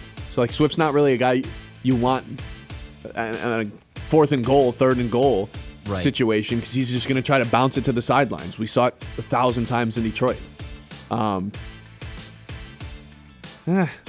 No, I still say no. That's a little bit too steep. If Less you said than a 5 out of 10. If you said 4,030, I'd probably say like, yeah, 8. But yeah, this is like a 3. These are bold predictions, I guess. Got to go crazy. Real Here's bold. the most random one on the list. Daniel Jones will win Comeback Player of the Year. I don't understand the qualification for this award, and I don't know if I ever will. No one does. Not even the voters. I thought it was someone who had to have gotten hurt. I really did. It was that until Joe Flacco won. And then they decided to be like, instead of the dude that literally died and came back, let's give it to the guy that sucked and became good. Daniel Jones? No, because Hutchinson's going to win this award, I think. Ooh, I like that. But they think Daniel Jones, with Anthony Richardson dealing with injury stuff, going to get the starting job. Anthony Richardson, I still think, is in line to start week 1, though. It's going to be... It's only a matter of time before he gets benched. But him staying healthy unlikely. Very unlikely. He already is hurt right now, so... I'd say I think Hutchinson's winning this award, so 4 out of 10. All right, we got a couple rookie ones back-to-back here. This could be the craziest one on the list. Ashton Genty will run for 2,000 yards. No. Pete Carroll already said he's not the only back we're going to use. He was pretty blatant about it. Like, yeah, we have more than one running back. We're not going to overwork Genty. Abdullah. Yeah, right, Abdullah. No, that's... Who else do they have? That's crazy for a rookie running back. Especially, like, it's not like that offense is lights out either. The offensive line's not fantastic. No, I would say that's like 3 out of 10 likely to happen. There's 9 guys that have run for 2K ever.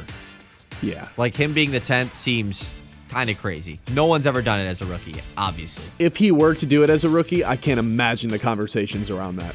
Even at a rookie running back like that, where like he just took and the we do league have by like rookie storm. running backs are really good every year, but not one that takes the league by storm like that. No one has ever done it as a rookie, so it'd be wild. Other rookie one, your boy Travis Hunter will be more impactful as a cornerback than a wide receiver in his rookie season.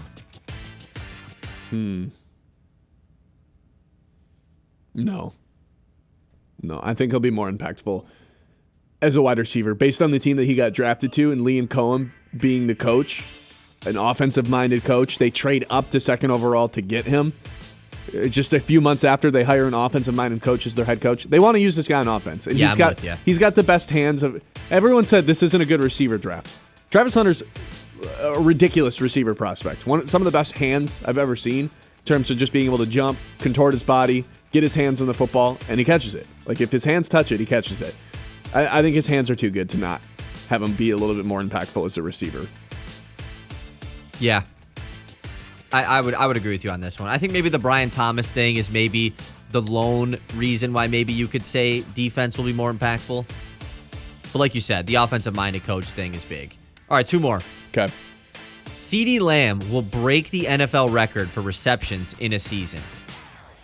Is this still Michael Thomas's record? Yes. For reference, 149 for Michael Thomas in 2019. CeeDee Lamb had 135 2 seasons ago when Dak fully healthy. No, because I think, the thing is the Cowboys pass the ball more than anybody because they don't have any running backs. But now that George Pickens is there, I think that steals a little bit of the share away from him. Not a lot, but it should a little Pickens bit. isn't a big receptions guy. And they drafted another running back as well. It's not like they're going to they can't lean even more away from the run game than they did 2 years ago. No, they can't. They didn't run the ball at all a couple years ago. They have Miles Sanders and Javonte Williams in that backfield.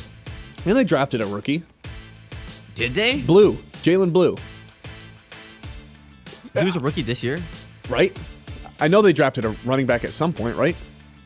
There's no way that they are going to go even further into that. Yeah, Jaden Blue, running back this year. There's no way that they can get even further away from not running the ball. They have to lean a little bit more into that. New head coach.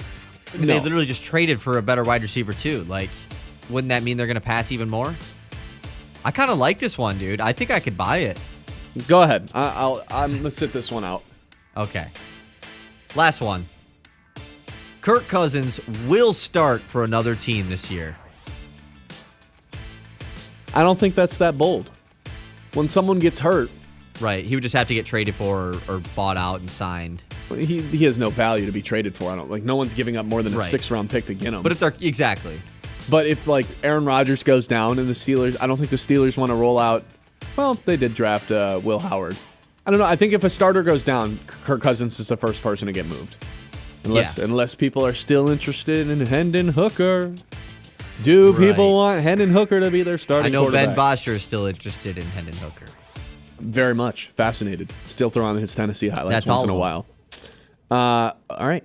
Another weird day at Comerica Park. That's next here. Ben Bosscher Show, 100.9 The Mitt. The Ben Bosscher Show, powered by the Forward Corporation on 100.9 The Mitt. Ace is the place with the helpful hardware, folks. Ace Hardware and Sports in downtown Midland has some extra savings for rewards members this month. Let's clean up that yard. Save $3 instantly on select Roundup and Ortho weed killers. Save $10 on 64-ounce spruce, weed, and grass killer. You know what season it is? Grilling season. Free assembly and delivery on grills, $399 and up from brands like Weber and Traeger. Need that deck touched up? Do it and save $10 instantly on a gallon of Cabot exterior stain. A beautiful yard increases both the value of your home and the quality of your life. Commercially, landscaping creates a positive impression of your professionalism and commitment to community, customers, and employees. Cervinsky Sod has been creating and maintaining outdoor spaces for 56 years. Whether your project is residential or commercial, the team at Cervinsky Sod Services will work with you to build and meet budgets and finish the job with top quality and in a timely manner. To get a quote, call 989-835-4810 or visit CervinskySodService.com. Tired of floors that snore? Walls that whisper, meh? Premier Tile in Midland is here to spice things up one tile at a time. They've got backsplash that'll make your pasta jealous. What? Shower walls that'll actually sing in the morning. And floors so fabulous, you'll consider eating dinner off them. Stylish, affordable, slightly obsessed with grout. Visit Premier Tile, located between Stark and Sturgeon, right off US 10. Or at PremierTileStone.com. The doctors at Midland Eye Care want you to know a comprehensive eye exam is the only way to protect and detect vision-related disease. It goes beyond improved vision from glasses or contact lenses. Many common eye diseases such as glaucoma, diabetic eye disease, and age-related macular degeneration often have no warning signs. A dilated eye exam is the only way to detect these diseases in their early stages. This message brought to you by Midland Eye Care, your vision source on Eastman Road in Midland, on Cedar and Gladwin, and now on East Washington in Freeland. Wackadoo! Bluey and her little sister Bingo are joining the Great Lakes Loons again this summer for Red, White, and Bluey Weekend presented by My Michigan Hound. It's 2 games of fun, laughter, and memories with our favorite Blue Heeler. Whether it's Saturday night or Sunday afternoon, don't miss out. For tickets, visit loons.com. This is the Great Lakes Loons, everyone's hometown team. The love of the game draws us to sports, as players, coaches, spectators, and officials. For officials, it's a way to stay in the game they once played, to feel the thrill of putting on the uniform, stepping out of the playing surface, hustling to make the call, and building the relationships which could only be built in sports. If you still have that love for the game, we always need new officials. Register now at MHSAA.com. A message from the Michigan High School Athletic Association, promoting the value and values of educational athletics. The Ben Bosscher Show, powered by the Forward Corporation on 100.9 The Mitt. All right, welcome back in. Ben Bosscher Show on 100.9 The Mitt. What a bizarre day at Comerica Park yesterday, Kyle. There's 5 things that happened yesterday throughout the course of the 2 games where it could have been the weirdest thing to happen in Comerica Park this season. And there was 5 different occurrences that took place. You had 2 different altercations between a Pirates player and fans, one in the bullpen and one right behind home plate. You had AJ Hinch get ejected for the first time this season. Probably not going to happen again. But I did learn yesterday that AJ Hinch has been ejected every single season he's been a manager, which kind of surprised me because he's a very calm person most of the time. That's also got to be every manager ever, right? Probably. But it takes a lot to get him worked up. And the fact that they challenged the play in the 9th inning at the home plate, and I don't know, the way that the broadcast presented it, it was oh yeah, there's the evidence. Jake Rogers tagged him out. And then they came back onto the field and were like, sorry, we didn't see that. Play stands. And AJ Hinch freaked out, rightfully so. Their reasoning for ejection, which kind of makes sense, is that it wasn't their call on the play. It was the New York Replay Center that told them there's not enough evidence to overturn this. And so Hinch comes out and argues it at them. They are probably repeatedly telling him, hey, it's not our decision. Stop yelling at us. We didn't do it. Does AJ Hinch get ejected, though, if there's not, if this is a normal game, sun's out, they're not playing the second game of a doubleheader, you didn't just come back from another rain delay, and it's 10:30 and everyone, I don't know if it was quite 10:30, but it's super late. Clearly frustration is boiling over for everyone, yes. They've already gotten to a screaming match with Don Kelly. It probably was past 10:30 at this point, or right around 10:30. And you've been playing baseball since, you're supposed to play at 1, and then there was another delay. Does he actually get tossed if it's that early? I think AJ Hinch comes out a little bit more calm, and the umpires don't react as poorly. I was about to say, the umps were also really boiling over. The Pirates were getting very frustrated with the umps the entire game. Paul Skeens was chirping at the umps the entire day, which kind of valid. He was not getting the best zone. The whole play where the double play that probably should have ended the inning gets overturned, screwing the Pirates over, and then the Tigers get 2 runs out of it. The umps definitely, I kind of feel for the umps a little bit in this game, surprisingly. I usually never back the umps, but man, this was just a rough day for them. A lot going on. It felt like they had just worked a double, and they were just over it. They didn't want to stand out in the rain anymore. They wanted their days to be over. They wanted to go back to their families. I understand, man. We've had doubleheaders here where there's just rain going on. There's been raining for 2 days, and you just want to go home. And there's just another delay, and then you got to play another baseball game. I get it. And then they have to deal with these fans. They have to eject the fans behind home plate that were yelling at Tommy Pham when he was in the on-deck circle. Which, by the way, awesome. Get under Matt LaFleur's skin. 2 different groups of Tigers fans being told to leave. Well, I think the guy in the bullpen was wearing a Pirates jersey, right? Yeah, but I think he was in a Tigers hat. It was a Clemente jersey. Clemente is like a legend. You can just kind of wear that jersey. Right. But those guys had to leave. Dudes in the home plate crowd, which, hey. Empty. Adding a little bit of spice, though, to the home plate club, right? What are you talking about? Pause?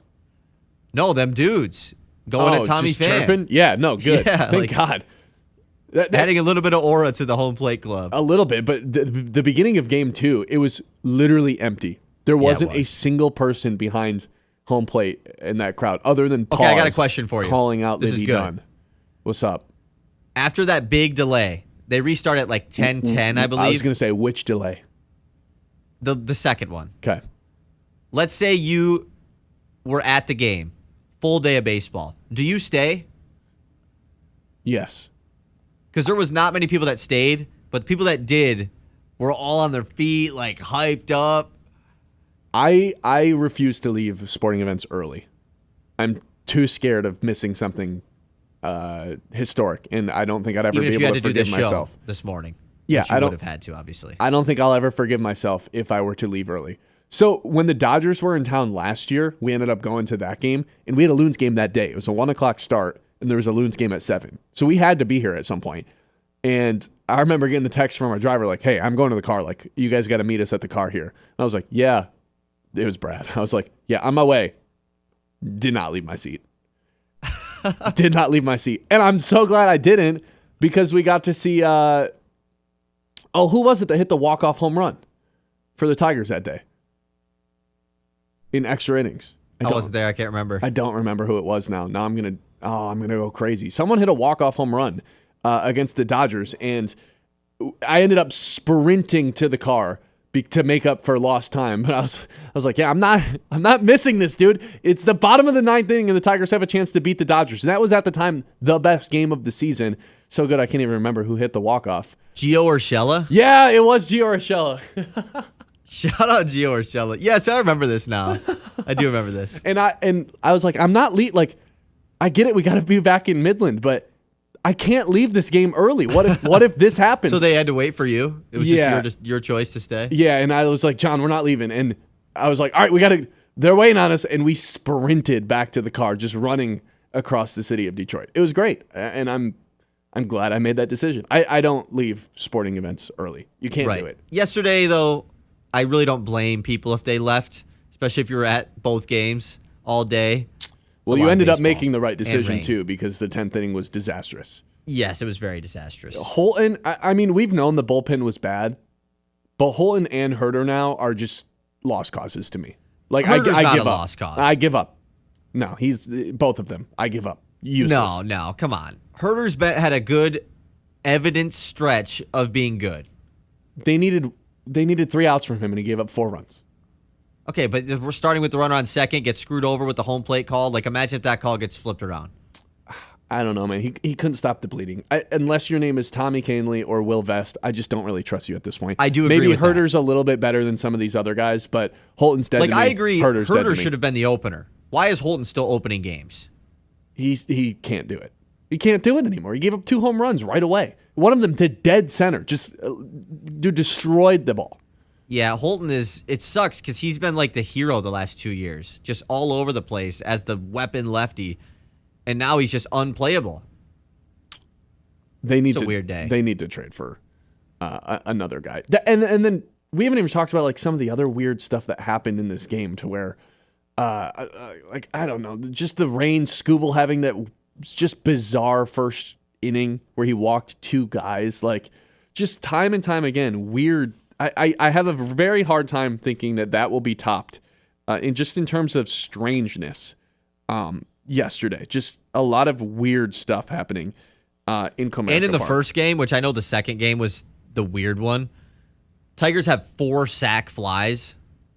Like, that is just an absurd amount of sack flies. I think it's the second time since 1970 or something that's happened to the Tigers. They tweeted a stat about it. Which, that kind of surprised me, especially in Comerica Park. I guess you just got to get runners to third, but like there's a lot of flyouts in Comerica Park. It's just a lot to have in one game. Hey, they made it where all those bloop singles paid off eventually. No, it's actually second time in the last 70 years that the Tigers have done that. Yeah, that's shocking to me. That's a long time. I can't believe that hasn't happened. Just, I don't know. That's just weird to me. 989-837-6125. Got a couple of texts here. Maybe they'll put Gibbs and Monty on the field together. That was regarding our Gibbs conversation a little bit ago. They've always kind of teased this.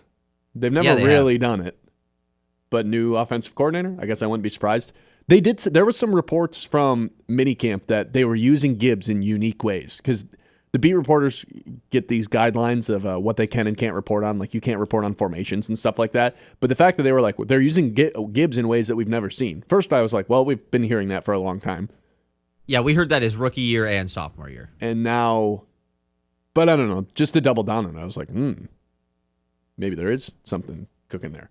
Dwayne says, sitting here at my desk, can't wait to see how Ben and Kyle react to defend their claim that OKC was going to win the championship last night. Yeah, we were wrong, Dwayne. Yeah, and I'm cool that I'm wrong. I'm glad I was wrong. I even have a future that was tied in weeks back for Scottie Scheffler to win the PGA Championship and the Thunder to win the title. And I don't even care. Sometimes we're wrong. That's okay. The Tigers, they don't have this tradition that the Lions and the Pistons do. Do they need it? And if they were to get it, you don't even know what I'm talking about unless you listen to the first hour. Who would get the series MVP chain? That is next year. Ben Bosscher Show, 100.9 The Mitt. The Ben Bosscher Show, powered by the Forward Corporation on 100.9 The Mitt. It's time to remember that. With Kyle Sandell. Presented by Matt Larson, Farm Bureau agent located downtown Midland. Well, with the Pacers winning Game 6 against the Thunder last night, we will officially have a Game 7 in the NBA Finals for the first time in nearly a decade since the 2016 infamous 3-1 Cavs comeback against the Warriors. And speaking of that series, this is now definitely the best NBA Finals matchup since that one we had in 2016. In a matchup that a lot of NBA fans, and not even real NBA fans, just people that talk about basketball, were worried about. The two small market teams. No one really watches these guys because there isn't household names and superstars. Well, it has absolutely delivered. 6 tremendous games. Seemed like the Pacers were for sure done after Game 5 with the potential injury to Tyrese Halliburton. But they come out in Game 6 in front of their awesome home crowd in Indiana and pull out a huge win to force a Game 7. All series long, you've thought, well, the Thunder are going to pull away eventually, and Indiana just keeps bouncing back, and that's what's made this series so much fun. I was a big fan of that 2021 Bucks-Suns finals, but man, that one had a great Giannis 50-point game to close it out, but that one didn't even reach a Game 7. This Pacers-Thunder series going to a Game 7, officially the best NBA Finals matchup we've had since 2016. Remember that. Presented by Matt Larson, Farm Bureau agent located downtown Midland. Hey, sports fans heading up north, whether you're gearing up for the big game, hosting friends, or winding down after a long day, Hops and Schnapps is your ultimate beverage destination. With one of the largest selections of beer, wine, and spirits in Michigan featuring over 1,000 options from around the globe, we're your beverage experts. Plus, our friendly team is here to help you find the perfect pick. Visit us in Standish, Grayling, and Gaylord today. Hops and Schnapps, raise your glass, raise your spirits. Fueled by wonder and powered by science. At Dow, we're imagining better things for our customers and communities. It starts with our commitment to reach carbon neutrality by 2050, designing, building, and inspiring for the world around us. Because when we wonder, the things our world needs could be just one breakthrough away. That's Dow. Get ready, Michigan. Field of Frames Fest presented by Dow is taking over Dow Diamond September 26th through 28th. It's the ultimate celebration of gaming, esports, and community, bringing together fans, families, players, and industry pros for a 3-day festival like no other. Watch elite teams battle in high-stakes competition, the Valorant Collegiate Invitational and Rocket League Semi-Pro Showdown, each with $10,000 prize pools, a $5,000 Super Smash Bros. Open Tournament, and a 17U Fortnite Youth Tournament with $1,000 up for grabs. There's live music, entertainment, and activities for all ages, plus educational panels and hands-on workshops for those interested in tech, business, and gaming industries. Tickets start at just $25, and kids 10 and under get in free. Don't miss your chance to be part of a landmark event. Visit fieldofFramesFest.com to grab your tickets today. Field of Frames. Experience the element of gaming. This is more than just a lineup. It's a daily ritual for the die-hard Michigan sports fans. At 6 a.m., Anthony Bellino wakes up the state with Spin on Sports. I do not believe it. At 9, the Ben Bosscher Show is appointment listening hosted here in the Great Lakes Bay region. I would like to buy some Casey Mize stock. America's Best takes over at noon. The Herd with Colin Cowherd. Well, what about Patrick Mahomes? And at 3, Bill Simonson brings it home on The Huge Show. Sports Radio 100.9 The Mitt for the most passionate fans in Michigan. From the hometown heroes to the college legends to the pros on Sunday, 100.9 The Mitt is your home for wall-to-wall play-by-play coverage. High school football, basketball, and hockey. Region champions for the first time in school history. Michigan State football and basketball. Touchdown, MSU! The NFL, Thursday, Sunday, and Monday night primetime games. And don't think we forgot about your hometown team, the Great Lakes Loons. That ball's over and out of here. 100.9 The Mitt. Here are 5 good reasons for high school multi-sport participation. Fewer overuse injuries, less opportunity for emotional burnout, exposure to different kids and coaches, exposure to different roles, and learning to compete better. Being a multi-sport participant can help a kid become a more well-rounded person. Multi-sport participation is cross-training for life. Learn more at the MHSAA website. A message from the Michigan High School Athletic Association promoting the value and values of educational athletics. The Ben Bosscher Show, powered by the Forward Corporation on 100.9 The Mitt. For those who are watching on the stream, you just watched Kyle and I go probably a combined 3. We're shooting mini. Yeah, thank you, Kyle. We were shooting these basketballs on the mini hoop during the break.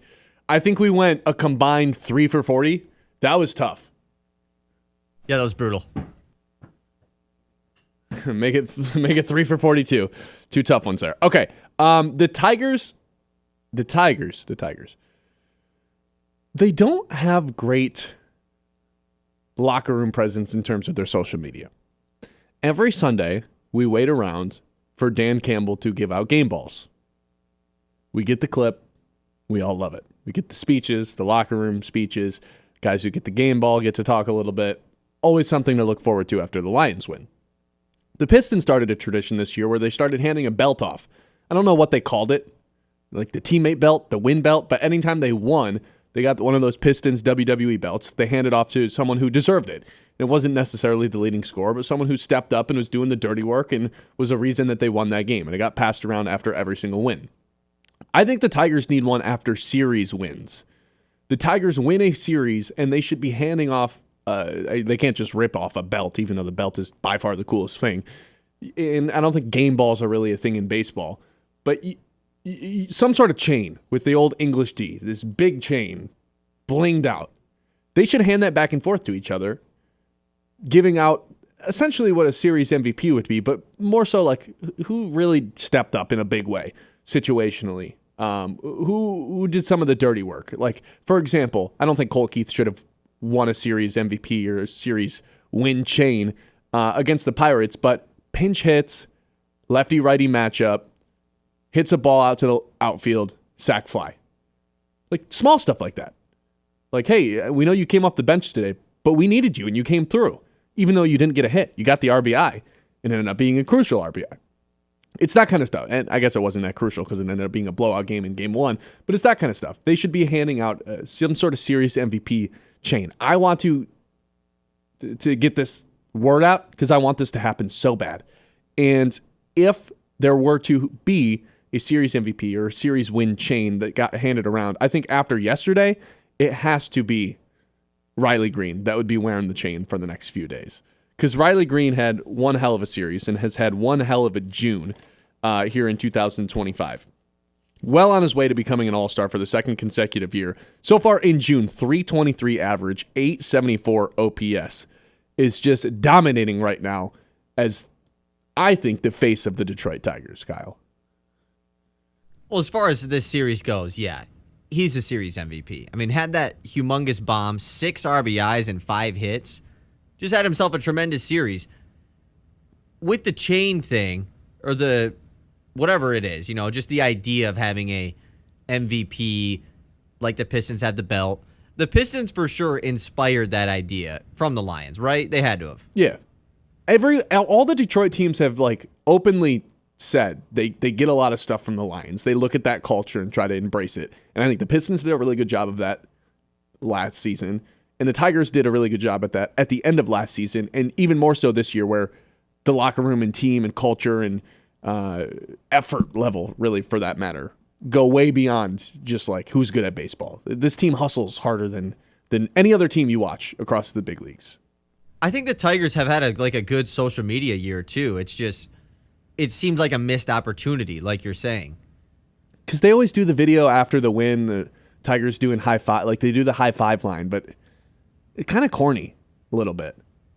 Like What's corny about it? Every team does high fives after the game. Well, no, not the high fives itself, but like they walk past the camera and I don't know, like it you don't see a lot of personality from the guys in those videos, I feel like. I don't learn anything about the players other than like one of them will be like, "Hey, the Tigers won again." But like they all like country music and stuff. It's kind of weird. What's wrong with that? They're baseball players, man. Yeah, I know. But I don't know. I wish we just got more behind the scenes clips from them, because sometimes we'll get stuff of them in the clubhouse just chilling around, and they'll ask the guys like, "Hey, who on the team's most likely to do this?" And that stuff's pretty funny, but they don't have like a tradition that we get to see after the games, like a post-game little celebration. We get to see thing. the pizza tradition after a home run. I hate that celebration though. I hate that so much. Pizza. That's the worst home run celebration I think in the big leagues. I honestly don't mind it. I think it's kind of funny. No, it's too corporate. It's just because you have the Chris Ilitch connotation with it. That's exactly why. Yeah, no, I'm not going to deny that. It's a selfish reason to not like it. But Pizza The King, Red Wings like, thing was super cool. What? Oh, the hockey helmet? Yeah, that was way better than the pizza thing. 2 years ago. But that was also like kind of just a rip-off of another team. I don't know why they don't just have a chain. It should just be a big chain. Big-ass chain that someone wears. What's that face for? Nothing. English D, blinged out, handed off to each other. Riley Greene would be the one holding that right now. And if I had to guess coming up in this series against Tampa, I don't know. Seems like kind of just a hunch. I'll tell you who I'd like to claim it. Kerry Carpenter. Because that dude is ice cold right now. Cold. And if he had any sort of relative success, I think they would give it to him because he just needs a little bit of a confidence. That's the other thing that this quote-unquote series win chain could do. Just give a little confidence boost to the guys, because Kerry Carpenter, so far in June, I mean, we talked about Riley Greene being scorching hot. Kerry Carpenter's 190 average, 227 on base percentage, 452 slugging, 12 Ks, 0 walks. It has not been a great month for Kerry Carpenter, and it hasn't been a great year for Kerry Carpenter, really. I mean, the numbers pop up. He's got the total home runs, but you mentioned this to me before the show. A lot of this success has come against the White Sox in their two series. It really has. Them. Half of his homers on the year have come against the White Sox, which, like, those are the teams you face. It's not like that big of a slack against him. But overall, it hasn't been consistent for Kerry Carpenter at all, right? It's just been he has the big games every once in a while that really jolt his numbers, and then he goes quiet for 2 weeks. And we've been in that quiet for 3 weeks basically now. Yeah, it's been a long stretch here for Kerry, who last year honestly just became the hero of the team down the stretch, but he's not really hitting against left-handed pitching. He's never been able to do that. And if he's not smashing right-handed pitching, then why is he out there? Because he's not necessarily an elite outfielder. Once in a while, he'll jump out and make a play, but most of the time he makes it a little bit harder for himself out in the outfield than it necessarily has to be. You see this with Riley a lot. Like, Riley's great at the diving catches, great at it. But those are plays that Parker just doesn't have to dive for. And right, he just gets to them. He just gets to them. And Kerry takes it even a step further, where it's like, I'm going to jump for this for no reason whatsoever. I'm going to leap through the air to try to make this play. And then everyone freaks out, and then you watch the replay back, and you're like, did you have to jump? It's like the Dude Perfect video. You ever seen that? When it's like stereotypes. Guys that make the robbing home run catch that clearly didn't need to be a robber of a home run. No, I have not seen that. It's funny. The good old Dude Perfect. I used to make videos with my friend, and we called each other Bro Perfect. That's genius, man. I know, real original. We tried to just do trick shots in the pool, basketball hoops. Everyone has gone through a trick shot phase in their life. Yeah, set up the camera, Absolutely. Mom. Get the camera out.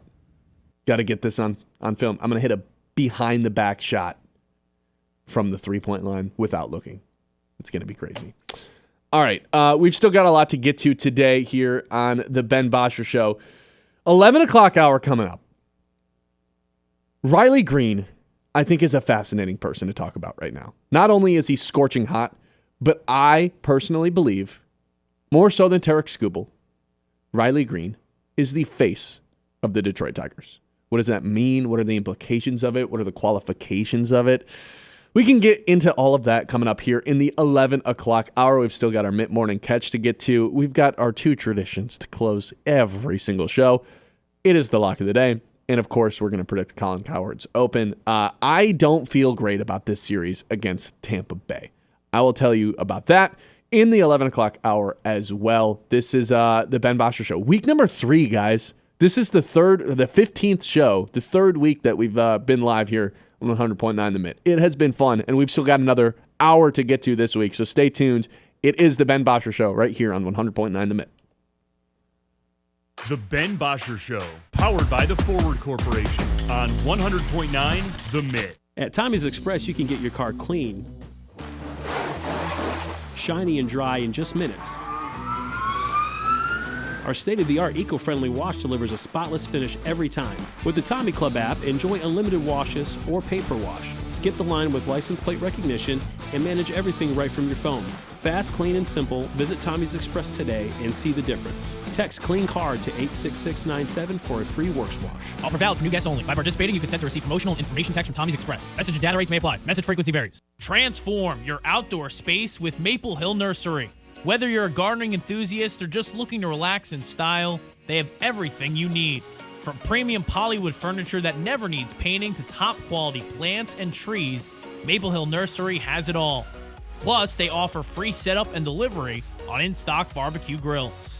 Visit them today just north of Midland Mall or check out their website for pro tips and expert advice. Maple Hill Nursery, making your yard the place to be. Celebrate 4th of July with the Great Lakes Loons. Join us for our block party on Main, presented by the Michigan Army National Guard. Celebrate America's independence with face painting, balloon animals, the inflatable zone on the front lawn, and of course, America's pastime. The evening wraps up with a spectacular fireworks loontacular, presented by Farm Bureau Insurance. For tickets, visit loons.com. This isn't just baseball, it's the Great Lakes Loons, everyone's hometown team. At the Great Lakes Loons, our commitment to community goes beyond the ballpark. Through the Volunteer program, Loon staff and even players roll up their sleeves to serve the Great Lakes Bay region. From packing food boxes to reading in classrooms and even cleaning up local camps and parks, it's hands-on work that helps build a stronger, more connected community. Volunteer isn't just what we do, it's who we are.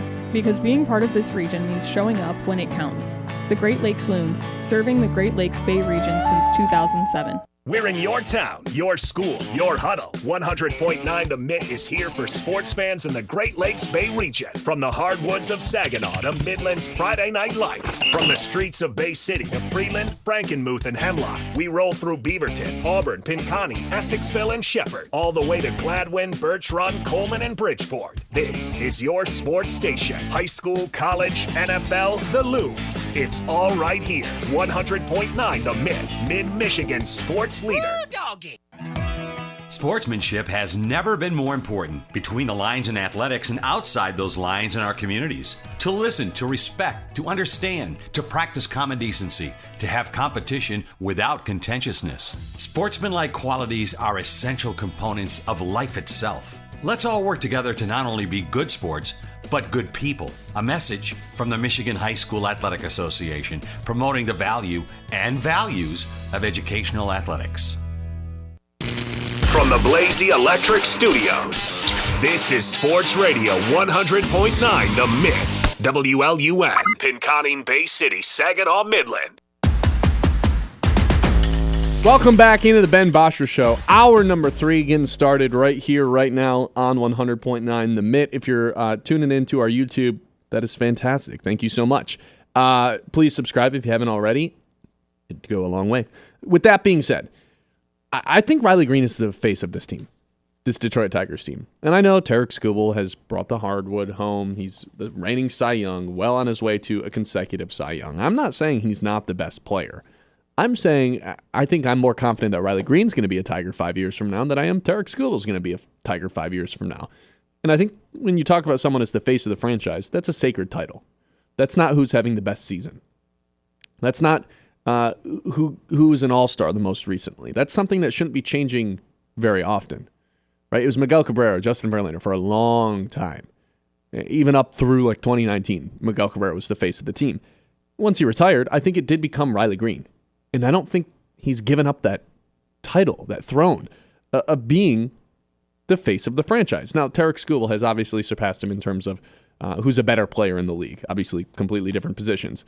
And it's nothing against Tarik Skubal, but Riley Greene has played 3 times as many games for the Tigers as Tarik Skubal has. 403 games played for Riley Greene versus 120 career games for Tarik Skubal. We see Tarik Skubal once every 5 days. We see Riley Greene every single day. He's only had 2 off days this entire season, despite mostly being healthy, but always seems to be something lingering with him.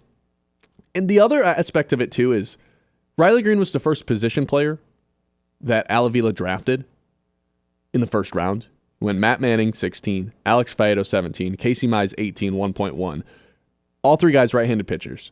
It was like, all right, let's load up on the pitchers. And then finally in 2019, they take the position player, 5th overall, right out of high school. He's the golden child. Taken in the first round, 5th overall. He was the sacred person. The person that we looked at that could do no wrong. The guy that was going to get to the Tigers eventually and save the franchise. And we were going to hand the keys over to that person. And he was going to be this multi-time all-star. And look at that. All these things have come to fruition.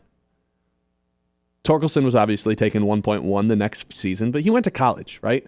He wasn't this little kid that they found and developed from the very jump. He was one of the best bats in America at the collegiate level. And they got the number 1 pick and took him.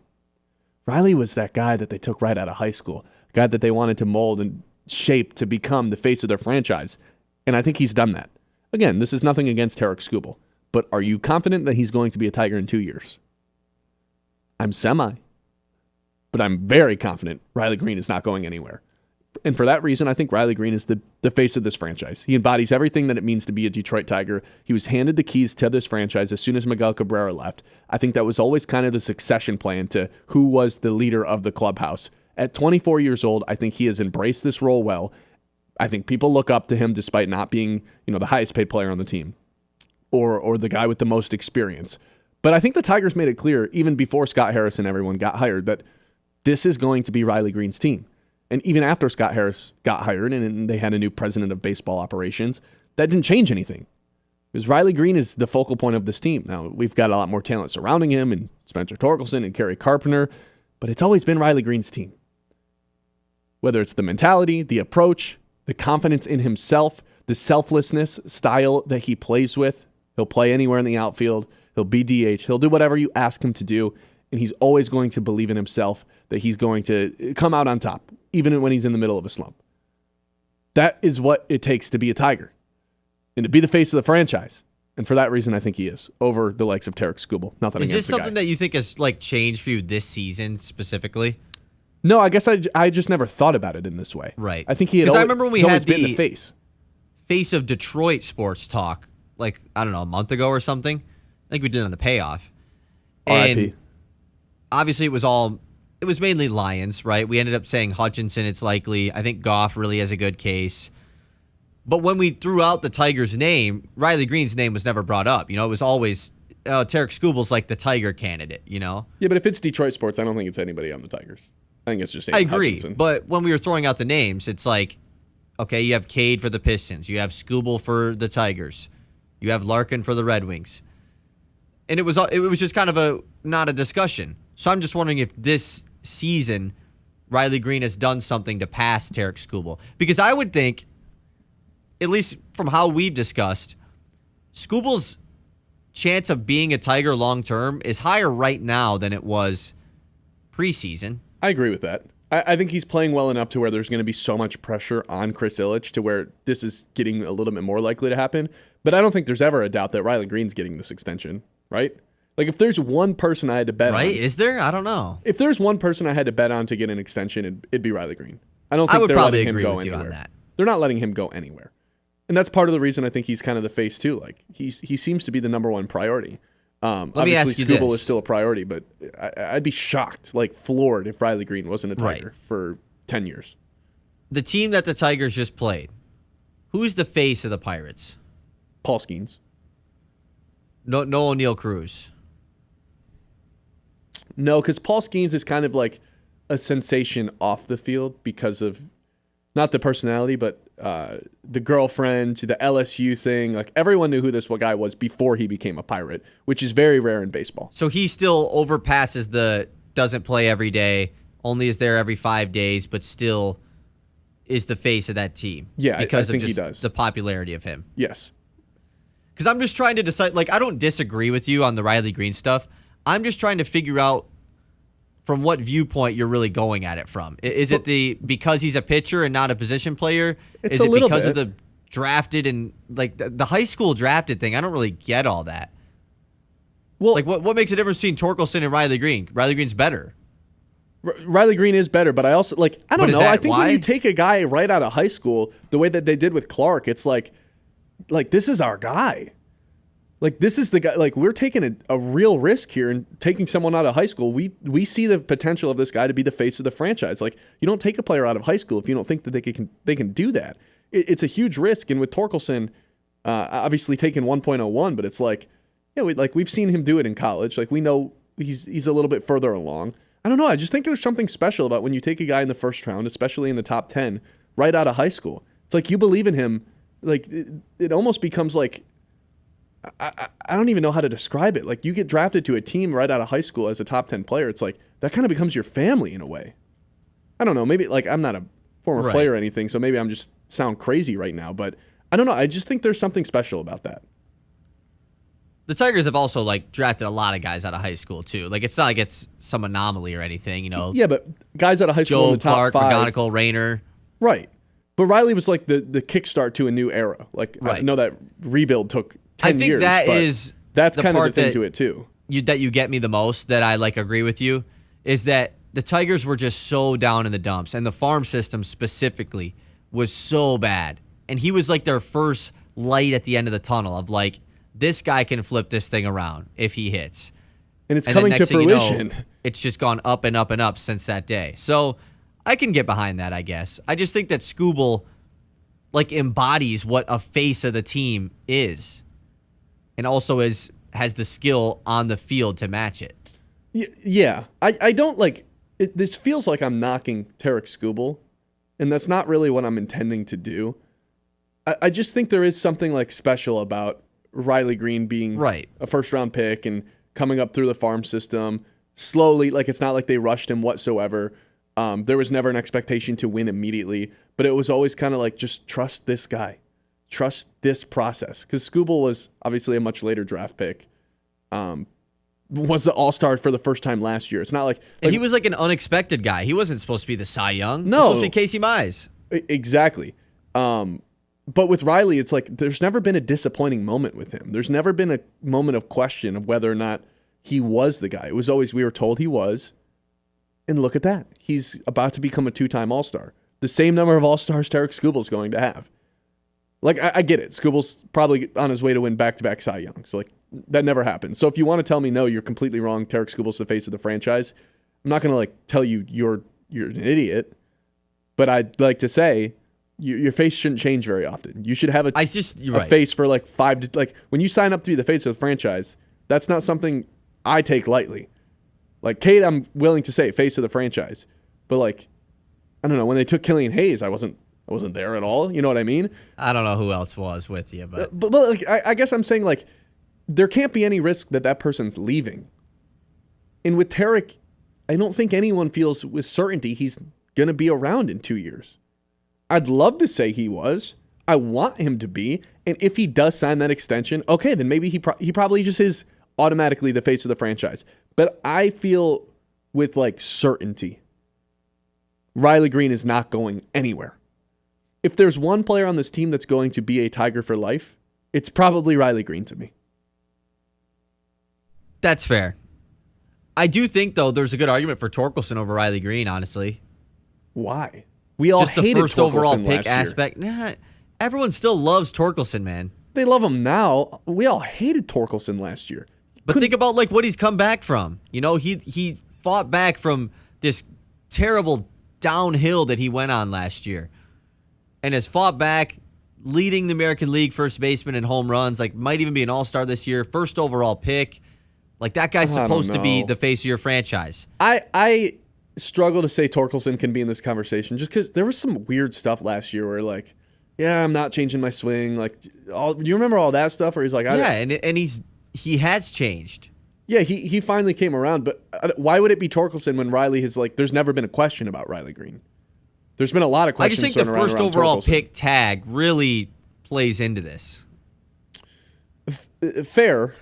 I think the high school thing plays into it a lot more, being drafted out of high school compared to college. Okay. Just because it's like, I don't know, it's such a bigger risk. Like, you see something in a guy that you and every other team saw. You know, you're willing to take a shot at him and make him the face of your franchise. To say that about a 17-year-old, like, I don't know. I think that becomes pretty special. The same way that Clark has kind of become special in the eyes That's fair. of a lot of Tigers fans right now, especially considering who they took Clark over. You know, guys that had production in college. Yeah, Langford. Right. It was like, no. But it was like an obvious top 3 almost, as people describe that draft. Right. And Scott Harris said, no, we believe in this guy. And I think that automatically made him special, at least in the eyes of Tigers fans. 989-837-6125. We'll hit the morning Mitt update when we come back. But if you're driving around listening in the Great Lakes Bay region, before this weekend starts, make sure you stop by Tommy's Express Car Wash. Get your car the glow up it deserves at Tommy's Express Car Wash. Fast, friendly, and freakishly good at cleaning. Roll in dirty, roll out sparkling. It is, in fact, that easy. High-tech wash tunnels, eco-friendly soaps, and a ride that looks showroom fresh in minutes. Sign up for their unlimited club and wash as often as you want because clean cars just drive better. We all know that. No appointments needed, no nonsense, just clean, quick, and kind of addictive if you're into clean cars. Tommy's Express Car Wash because your car called and it's begging for this. Locations in Midland, Saginaw, and Flint. We'll be right back. Ben Bosscher Show, 100.9 The Mitt. The Ben Bosscher Show, powered by the Forward Corporation on 100.9 The Mitt. The Loons winning in big fashion last night, or should I say the Oat Milkers, as they were dressed as the Malmo Oat Milkers, picking up a big 13-4 win over Peoria to take a 2-0 lead in the series. Great Lakes closes out the first half of the season at 34-31, riding some momentum heading into tonight's second half start. And it was a tight game most of the way until the bottom of the 7th inning, where Great Lakes would go off for their season-high 8 runs, including this Jake Geloff 3-run shot. First pitch. Geloff swings, hammered to deep left, forget about it. On a Buttle Street, 3-run jack from Geloff. 426 and 111 off the bat. Time to reset the records and start the second half tonight against Peoria, 7:05 first pitch. Pre-game coverage starting at 6:50, 100.9 The Mitt. I'm Sarah Stockford, host of 100.9 The Mitt Success Suite, a podcast highlighting the most inspiring female leaders across the Great Lakes Bay region. This month, we spoke with Mary Draves, former Dow executive and leader in the Midland community. I think as we get a little bit older, we start to care less about what other people think. That's a great point, yeah. And so as I've gotten older, I think I've become way more comfortable in who I am and what I stand for. And, you know, when you get to that point, all of a sudden, you know, you become less apologetic about who you are. You also, you know, you're like, hey, this is me, I'm cool with it. Yeah. And I think in my 20s versus maybe I'm in my 50s now, it's a very different person. And that's just really part of the continuum of growth. Listen to the full interview with Mary on 100.9 The Mitt's YouTube. Subscribe and hit the notification button to be alerted when new episodes drop. That's Success Suite with Sarah Stockford.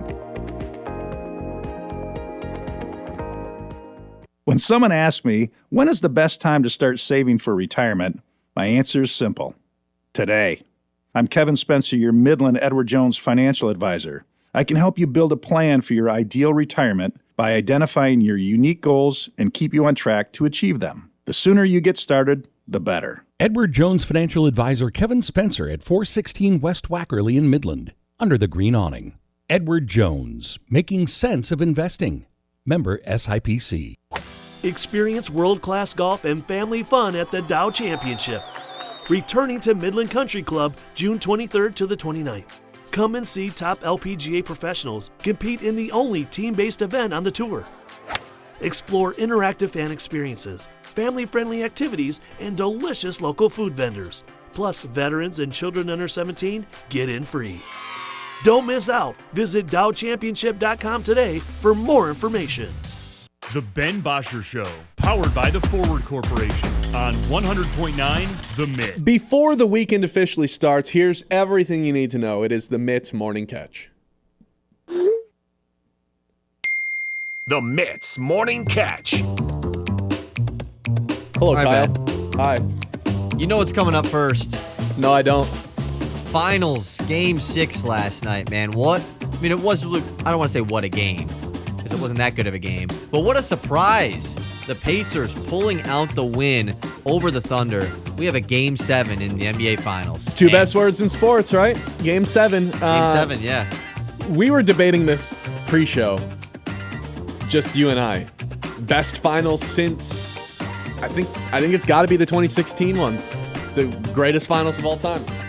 It is, and I do think that, like we've talked about this on the air too, the Bucks Suns in 2021 is my favorite finals since the 2016 one. I still think there is a debate for it just because of the element of you have no idea who's going to win. This finals, there's still a bit of like, well, but the Thunder are still going to win, right? They could just blow them out. Right. There was none of that in Bucks Suns. No, there was no one had an idea. It didn't go to 7. It didn't go 7, but the closeout game was epic with Giannis getting the 50 and 19 for 19 from the line or whatever it was. The only thing that could make this finals like a 9 out of 10 rather than a 10 out of 10 is a blowout in Game 7. Which I think could happen. I do too. And Vegas kind of thinks it's going to happen. But even if it is a blowout, like OKC wins by 25, I still think this is like an 8 or 9 out of 10 finals. This has been fantastic. The Pacers continue to shock the world. Like, this has kind of just been it. Every time we write off the Pacers, they end up winning a game. And then it's like, oh, that was awesome. Well, but you're not going to beat OKC. Then they go up 2-1 in the series, and you start, like, really believing. I genuinely thought after 2-1, I think the Pacers might win this thing. Then they lose 2 in a row. Tyrese Halliburton ends up with a calf injury.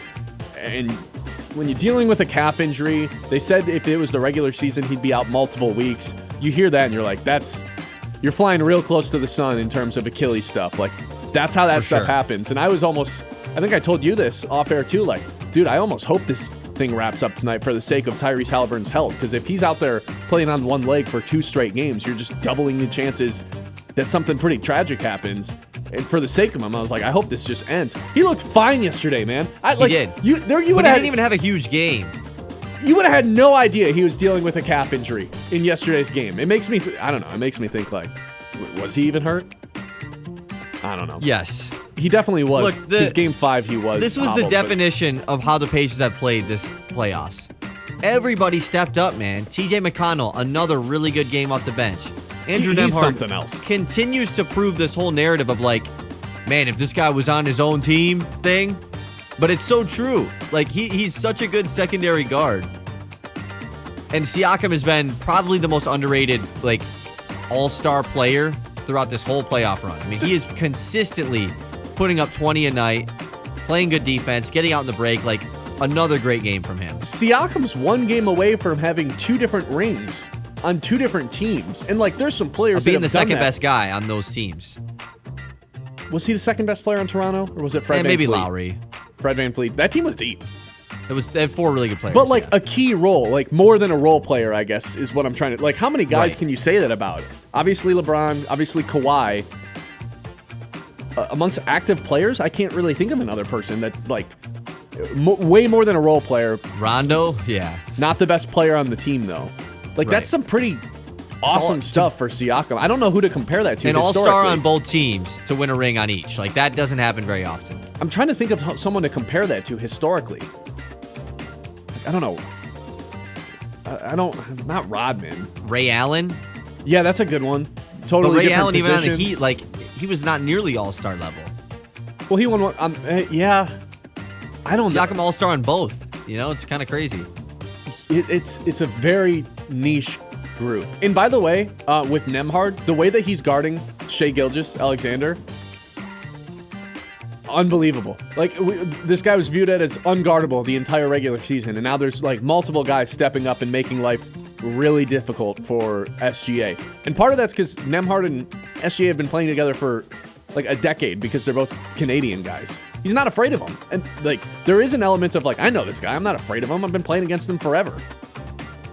He may be better than me, but that's not going to prevent me from making life hell for him. And that's exactly what they've done. This has been a grand slam of a final so far. I love everything about it, including the Pacers play style.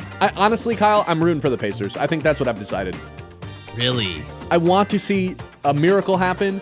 I want to see Tyrese Halliburton get the love that he deserves. I want to see a player win a Finals MVP that's not just about dropping 30 points and scoring as many buckets as possible. This guy plays the point guard position the way that no other point guards really do in the NBA right now. I love Cade. That guy wants to get buckets most of the time. He's a great passer, but he's trying to get buckets. Tyrese Halliburton could not care if he has 5 points. Does not care. And people kill him for it at halftime of these shows, like the ESPN. He needs to step up. He's not a scorer. He's just getting his team shots, pushing the ball ahead in transition. It's old school. It's fundamental. I love it. It's a really fun game. I don't have a team I'm rooting for just because of how cool it is. Game 7, like we said, first one since 2016. I'm not mad if either team wins. I think there's good storylines on each side. Sunday night, though, 8 o'clock in OKC. I'm just really hoping we don't get a bad game. Okay, first quarter, is the crowd going to be as rowdy as they have been in games 1, 2, and 5? Or is it going to be that...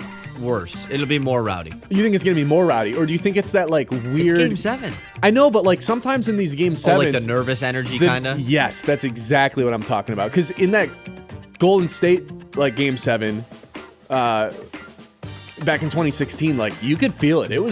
They were nervous. Right. It wasn't like the rowdy crowd, because all of a sudden, all the pressure, I think, is on OKC to close this thing out. It is. I might go back and rewatch Thunder Nuggets game 7 from the Western Conference semifinals, because that was the only time OKC has faced elimination. Yeah, but so I don't know if that's going to do an accurate. I would go back and watch it. But it was in OKC, finals. You know. I know. I just want to from that crowd specifically. Once you get to the finals, I think it's just an entirely different level of like. Agreed. The fans just don't know how to behave. These fans have never gotten a title. They're not going to know how to act in this situation. Yeah, 7.5-point favorites for the Thunder on Sunday night. Super excited to tune into that. All right, let's move on. Tigers, they're playing in Tampa tonight against the Red Hot Rays. 7:05 first pitch. Jack Flaherty versus Shane Baz. I'll hold off on this for the next segment, but I'll just say this. I don't feel good about going to Tampa. Ime Udoka, more NBA news, has signed a long-term extension to stay the head coach of the Houston Rockets. Will this be the biggest move of the Houston offseason, Ben? Ooh, good question. I don't really think they're getting Kevin Durant. It doesn't seem like Giannis is being traded. I would hope that's not the biggest move, but I don't actually have a tangible thing as to what they will do.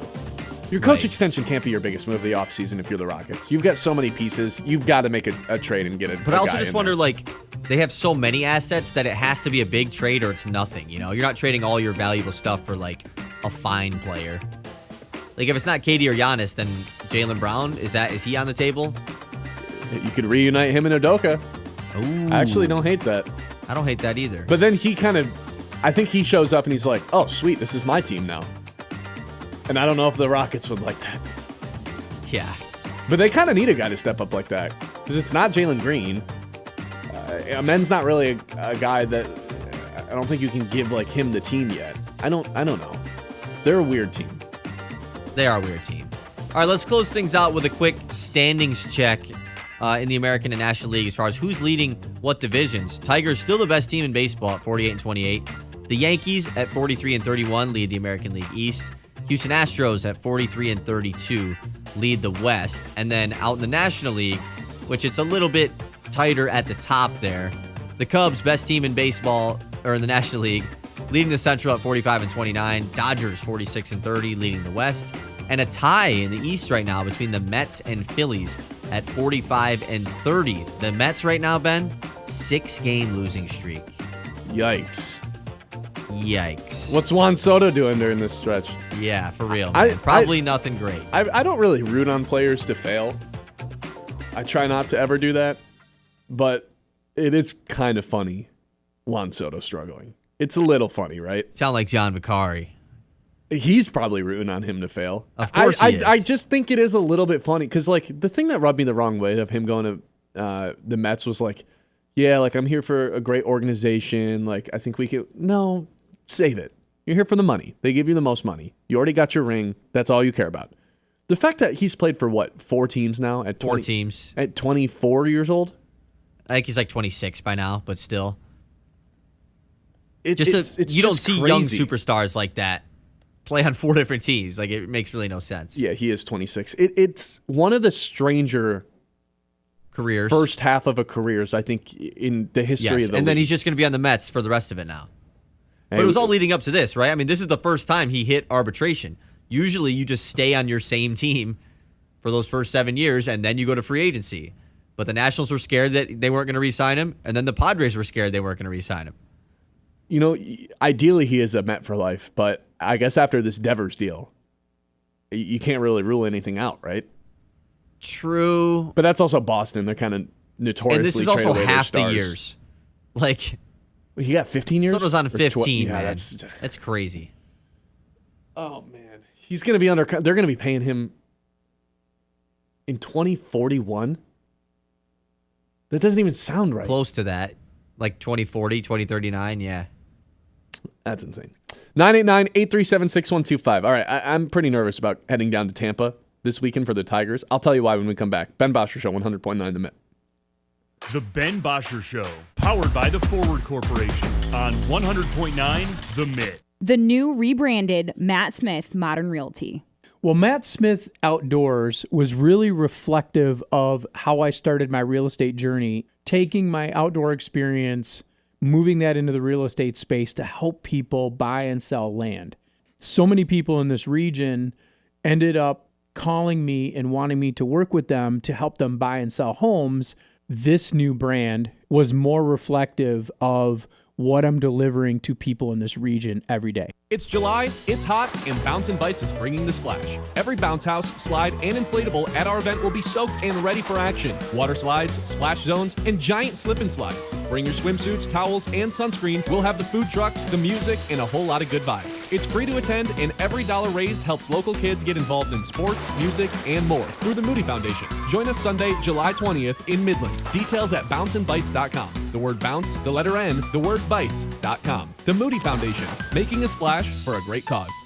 Since 2007, the Michigan Baseball Foundation has invested over $1.8 million into our communities, supporting over 350 projects across 14 Michigan counties. From restoring Alma Little League fields to creating nature-based classrooms at the Chippewa Nature Center and enhancing accessibility at the middle of the Mitt Miracle Field, MBF is making a real difference. Every ticket to a Great Lakes Loons game helps fund these initiatives. Join us in building a stronger, more vibrant community. Learn more at MichiganBaseballFoundation.org. Local sports don't stop when the game ends, and neither do we. 100.9 The Mitt is your digital home for the latest news across the state of Michigan. From high school to college and the pros, it's all on our socials. Follow us on Facebook, Instagram, TikTok, and YouTube.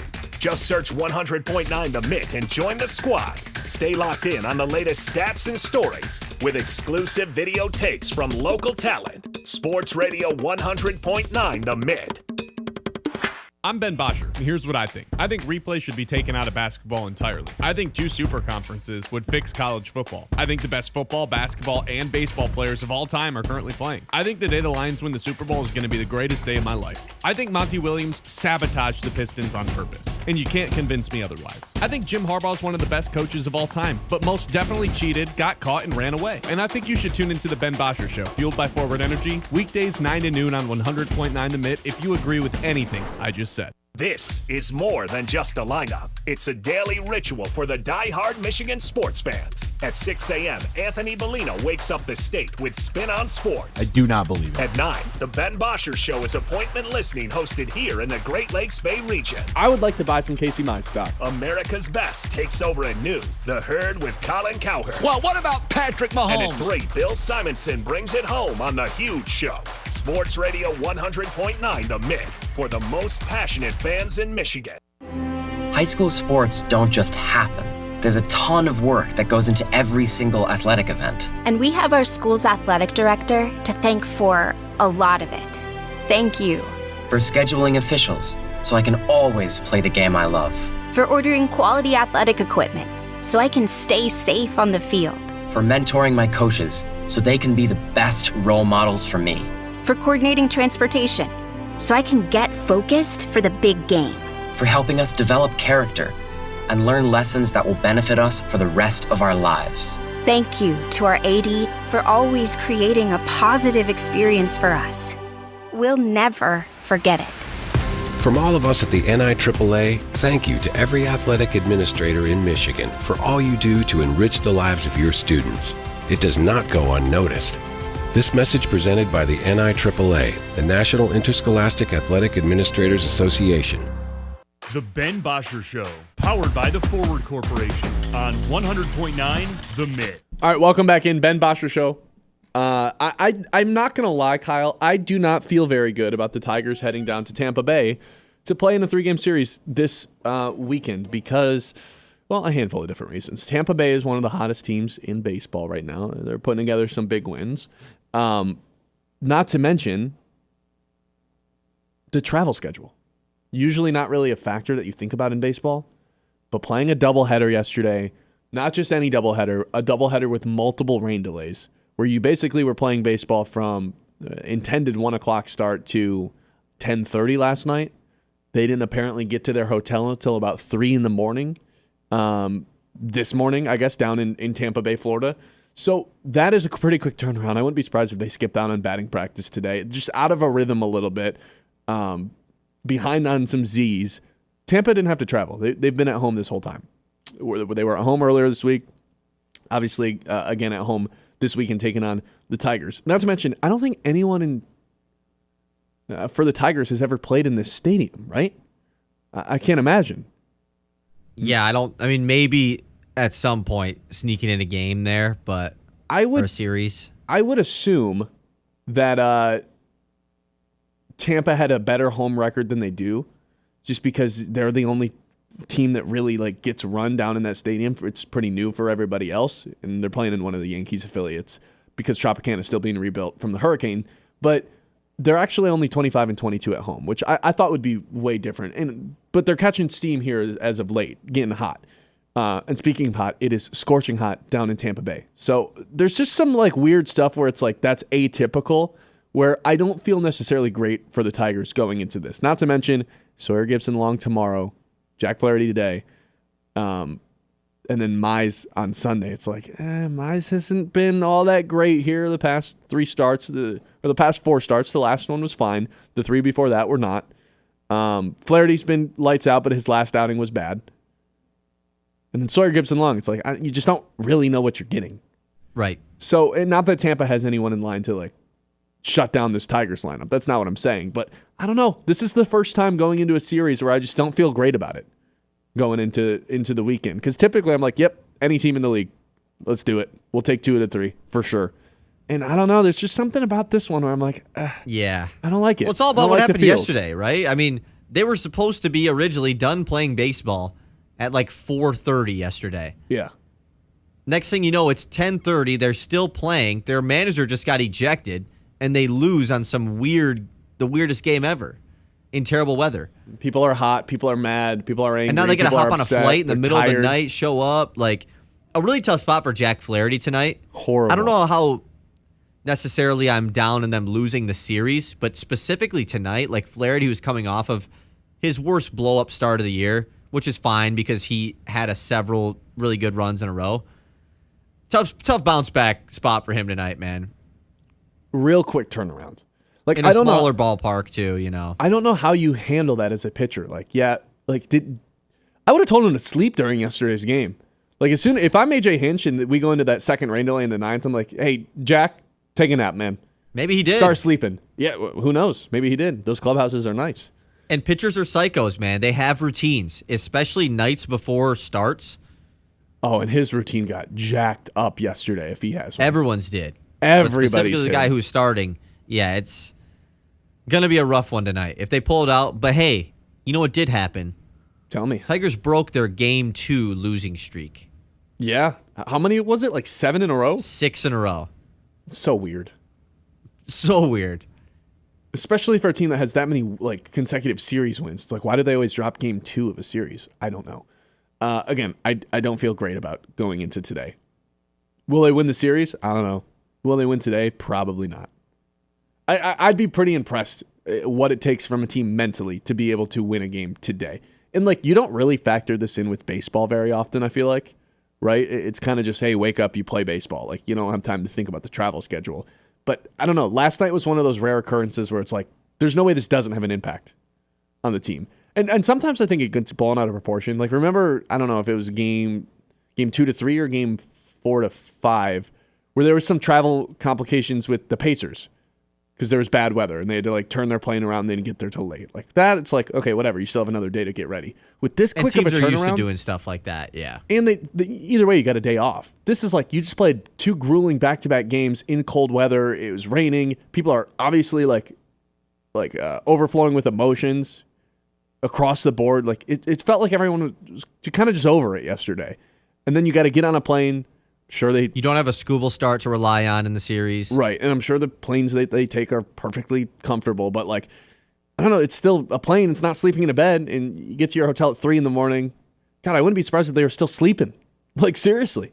Some of these guys, it's just going to throw everything off, and meanwhile, Tampa's locked in, ready to go. They're down there, have been down there, no travel. It's one of those rare instances where it matters a little bit. I agree. I'm interested to see how tonight goes specifically for Flaherty. And Mize as well on Sunday, man. A big-time spot for him to try to get things together. A solid outing in his last one. You'd love to see a clean Mize start because we haven't gotten one in a minute. Because this is still a rotation that is searching for answers, right? Who is the second-best guy? Is Sawyer Gipson-Long someone they can trust the rest of the year? Kiter Montero the same. I've got another take about this series. I think by the time it's done and we're talking on Monday, another starting pitcher has become a necessity. Because if we get another like shaky start from Mize, it's like, all right, man, like I love what you did for the first 8 games of the season, but we can't take that risk. We need some insurance. And obviously Sawyer Gipson-Long in game 2, it's like, I don't know what he'd have to do to make me be like, yep, he's one of the guys that we can count on now. And it's nothing again. It's not like I don't trust them, but let's be honest, man, the bar's a lot higher than it was a couple months back. For sure. There's we have to be able to trust anyone we throw out there. So there's no more time for development. You got the best record in the AL. We got to figure out now whether or not we trust guys. And right now, Sawyer Gipson-Long, not that he's done anything for us to not trust him, but that's kind of the way it goes when you're the best team and have this obviously sort would of rather expectation. Have a different guy in a playoff situation than Sawyer Gipson-Long. Correct. So if he struggles or just isn't awesome, and Mize isn't awesome, then I think we're like talking on Monday, like, all right, the starting pitcher is now a real need, along with the bullpen. This is what I've been saying, man. I think the pitching is really, if they're going to make a big trade, do it with a starting pitcher. My vote's for Sandy Alcantara. I know yours is not. You're afraid of the long-term. I'm not contract. going to be mad if they trade for him. I just think if you're going to go get a starter, Sandy's like the 5th guy on the list that I think you should go get. You want Wheeler, right? Wheeler's your number 1? No, Zach Gallen. Oh, Gallen. Yeah, Gallen. Yeah, I mean, if we could get Zach Wheeler. Yeah, no, you're right. Zach Gallen's the guy I want the most. But I also prefer getting the guy on the expiring, right? It's just not going to cost that much. No, it shouldn't. And the Tigers have enough guys in their farm system to where they can give somebody up and it shouldn't hurt them too bad. Right, and you lose him. It's a rental guy. Like, who cares? That's the whole point of being buyers at the trade deadline. You trade for rentals to help you on a playoff run. Yeah. Yeah. And as for the closers, Aroldis Chapman's probably my go-to, but again, that the Red will Sox happen. keep winning. Not if they keep winning. Not Chapman, but another closer. Them acquiring a bullpen guy. Like, that 1,000% will happen. A starter, a third baseman, that's up in the air. Correct. At least a bullpen guy will happen. Yeah. I think by the end of the weekend, it becomes a pretty mainstream topic of who is the person that the Tigers have to go get as a starter. Because there's a lot of good candidates. Like MLB Network was just doing it a second ago. Like, who are the 4 guys? The Tigers have to be involved in some of this. I expect them to be ultra aggressive. I think Monday's topic is the Tigers will have the most all-stars of anybody in the MLB. Those That's are two my very take. conflicting Yes. topics. All right, speaking of predicting topics, we're going to guess Colin's Open and do our lock of the day. Coming up, it is the Ben Bosscher Show. Stay tuned to close things out. Full week's worth of shows next here on 100.9 The Mitt. The Ben Bosscher Show, powered by the Forward Corporation on 100.9 The Mitt. It's time to remember that. With Kyle Sandell. Presented by Matt Larson, Farm Bureau agent located downtown Midland. Well, with the Pacers winning Game 6 against the Thunder last night, we will officially have a Game 7 in the NBA Finals for the first time in nearly a decade since the 2016 infamous 3-1 Cavs comeback against the Warriors. And speaking of that series, this is now definitely the best NBA Finals matchup since that one we had in 2016. In a matchup that a lot of NBA fans, and not even real NBA fans, just people that talk about basketball, were worried about. The two small market teams. No one really watches these guys because there isn't household names and superstars. Well, it has absolutely delivered. 6 tremendous games. Seemed like the Pacers were for sure done after Game 5 with the potential injury to Tyrese Halliburton. But they come out in Game 6 in front of their awesome home crowd in Indiana and pull out a huge win to force a Game 7.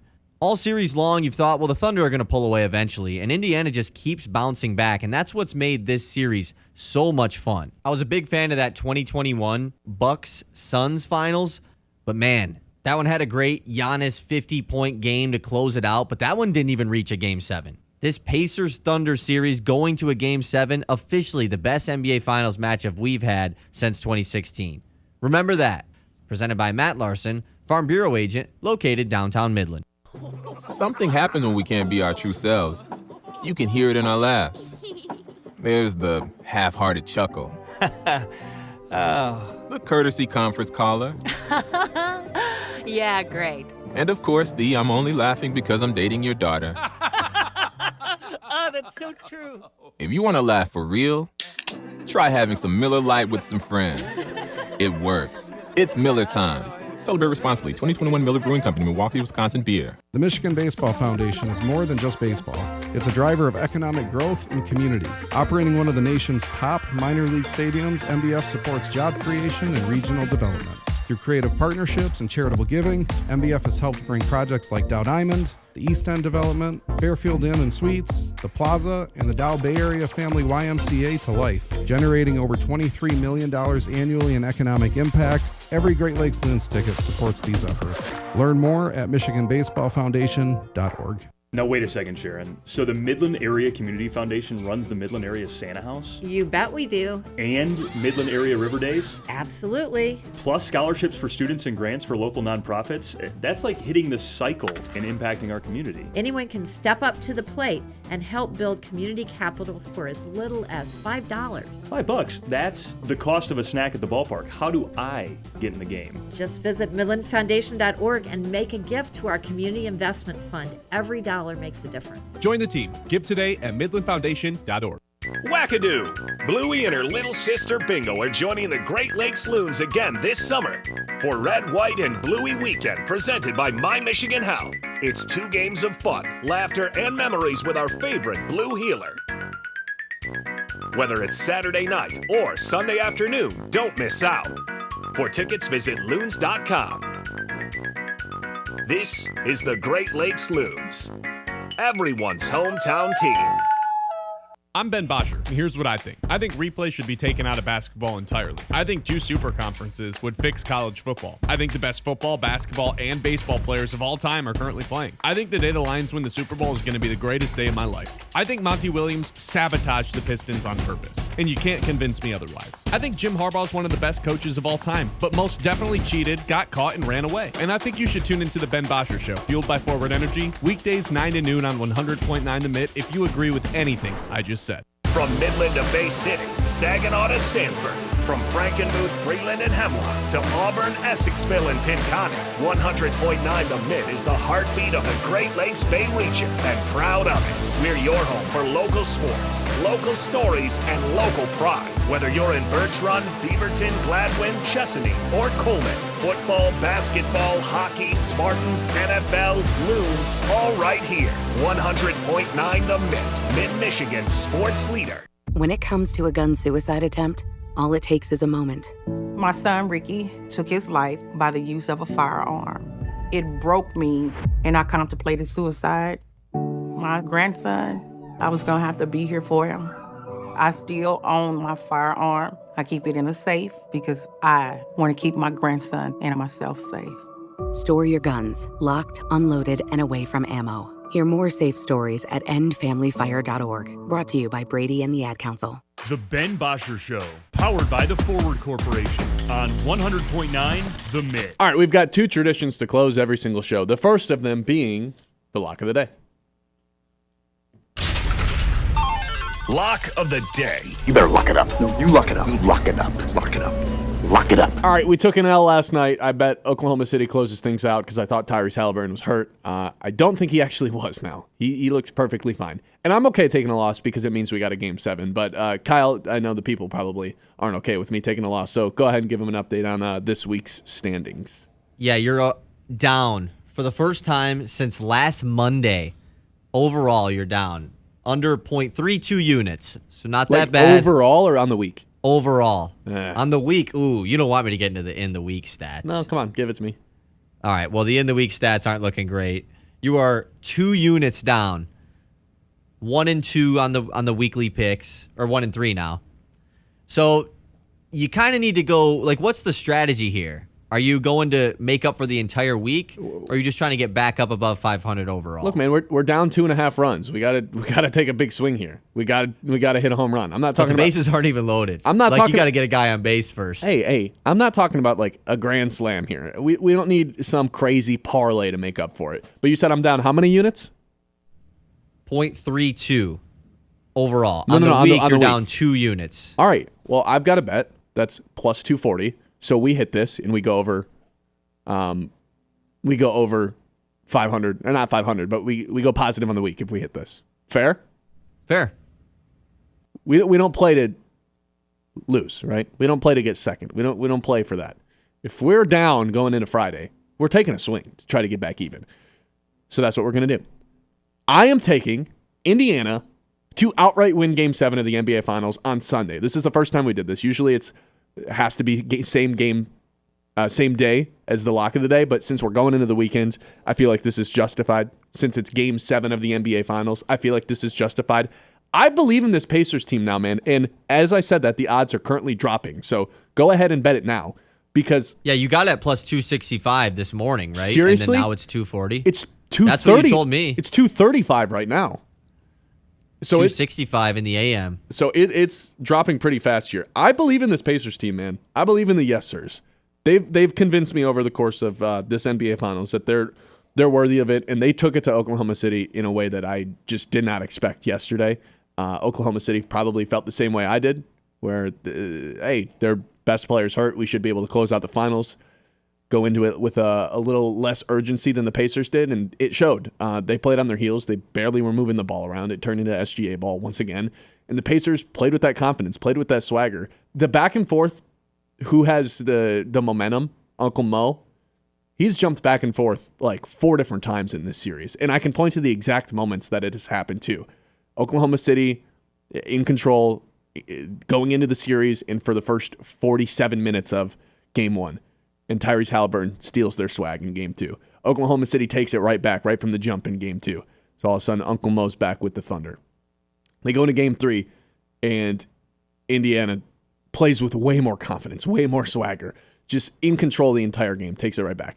And then it really feels like they're about to get the knockout punch in Game 4, because for 45 minutes in that game, Indiana's in complete control of the situation, jumping, dancing, running up and down, playing with joy, and Oklahoma City was playing on their heels. And then SGA comes through, gets to the free throw line a bunch in the last 3 minutes of the game, and steals some momentum right back. Then they win another game. And it just like, it's gone back and forth, and then obviously the Pacers steal it back last night with a big punch to the face. This has been such a great series, and I believe in this Pacers team. I think these teams are dead even, and the fact that you can get them at plus 230, plus 245, whatever he ended up getting it at, it seems like you got to go bet it now because the odds keep dropping. I believe in them, man. I think that's too good a value. 7.5-point underdogs. I think this should be like, yes, Oklahoma City should still be favored, but they've shown us here over the past week and a half that this team is totally capable of pulling this off. This is the first time that you have completely flipped picks back-to-back days, right? Yeah, I'm okay with it. Going OKC minus 6.5 last night and then just switching it up to Pacers money line. Well, remember I liked the Pacers in game 1, and then I liked the Thunder in game 2, and then I don't really remember what I thought all those in between games. I thought the Thunder would close it out yesterday, and now I kind of feel like the Pacers are going to really do this. This kind of seems like it's happening. And I could be wrong, and then we go down even more, but I don't know, man. They've convinced me. I think that's too good. Trying to get it all back. I respect it. I don't know if it's going to happen. I think I'm staying away from betting Game 7. Oh, no, you're not. I already have the Thunder future, so it's like I'm not going to double down on Thunder. What is the Thunder future? What's the point in hedging with Pacers money line? Wait, what's the Thunder future you have? It was Thunder to win the finals with Scottie Scheffler to win the PGA Championship. I placed it like a month ago. Whoa, what were those odds? Nothing crazy, just under a plus 1,000, I think. Yeah, Scottie was the favorite. OKC was the favorite. That's pretty good. I think it was like plus 850 or something. I mean, pretty good. So it's like, I don't know. Do I hedge with Pacers money line? I don't know. Well, tell me what you think is going to happen. I don't know. That's why I'm not really rooting for anyone. I thought the Thunder were going to take care of business last night. I think in a close game, Indiana is for sure capable of pulling it out. The thing is, will it be a close game? If OKC gets up by more than 10 at any point, I think it's over. Oh, come on. Indiana's come back from that multiple times. It's game 7, It's already happened. Dude. It's game 7. Wait. We've never changed a pick in the middle of it. You're changing it right now? No. I'm asking your honest opinion. Are we overthinking this, and do we just need to bet the under? Because game 7 unders are it always hits. It always hits. 215.5. That's so many points. So that's a 108, 107. Game 7s are sloppy, man. It's physical. Game 7s are sloppy. They let them play. They've already kind of swallowed the whistle a little bit in this series. Game 7s become dogfights. Well, that doesn't get all your money back for the week. So I know, but are we? You're sticking with this. Yeah, you're right. I've locked you into it. I make the rules around here. I will personally be betting that under too, though. That okay. 215 I is might go crazy. that with you actually. Because what was it? 93-90, 93-89. That game 6 of the game 2016 game 7. 93-89. Yep. It's just This is a constant theme in the history of the league. I don't have it pulled up in front of me, but game 7 unders I feel like are hit at a very high rate. So, all right, the lock of the day is going to be the Pacers money line on Sunday, but I strongly recommend betting the under in that game at 215.5 as well. That is the lock of the day. Lock of the day. You better lock it up. No, you lock it up. Lock it up. Lock it up. Lock it up. And a little update on the game we like to play to close out every show. Your boy scored a point yesterday. Colin Cowherd opened up. Back-to-back days for you. Back-to-back days, I get a point. We're 4 for 4 so far together in predicting what he's going to open with. Pretty crazy. Our goal was one each a piece a week. Because did we get 2 the first 2 weeks of the show? No, we got 3. It was 2-1 coming into this week. Okay, and we've scored every... I hit the first 2 days. You've hit the last 2 days. He ended up opening with the Lakers being sold yesterday. And we were like, what's his angle going to be? And neither of us knew, but I just knew it was going to be that. I thought it was finals. I was wrong. I had first pick, too. And he ended up saying, if you're a Lakers fan, best news ever. It was awesome. I have the first pick today. You do. It's going to be NBA Finals. I just don't know what direction he's going to take this. Is he going to say Thunder are going to choke this? Is he going to say Indiana won the finals yesterday and he thinks Indiana's the team to win? That's kind of J-Mac's bit, though. It's going to be finals. It's just what way does he lean? Oh, do we both pick a team here, basically? Or does it have to be more specific than that? I think that's fair. Because it's going to be a direction, right? Of either, wow, the Pacers pull out game 6, what a win, they might win this thing. Or it's going to be, what a collapse from the Thunder, they choked, and maybe they'll win in game 7, you know? I'll try to be positive. I'll go Pacers route. I think he comes out and says Pacers have a real shot at making this, winning the championship. This would be one of the craziest NBA Finals outcomes of his life. Yeah, I'll go Thunder then, because he also led 2 days ago saying this series is over. So for him to just completely switch his mind, that it definitely is likely, but I'll rock with the Thunder here that, hey, the Thunder choked, but don't worry, Game 7, they got it. What if he just throws us all off and he's like, Dodgers, Padres, so feisty with each other last night. Have yet to get to that Rafael Devers trade. Let's talk about it. Caitlin Clark, let me tell you. No, there's no way it's not NBA Shedeur Finals. Sanders actually got 2 speeding tickets. There's another one that we didn't even know. He starts doing completion percentage. Starts doing mapping out the days he got the speeding tickets. No. All right, we'll keep you updated on that on Monday. Appreciate everyone listening. We go perfect, man. 5 for 5. I have a hard time thinking one of us doesn't get a point today. I agree. We'll never top this week. Well, not if we go 5 for 5. That'd be impossible. All right. I appreciate everyone who tuned in today and throughout the course of this week. And this is now 3 weeks that we've done this, 15 shows in. Pretty crazy.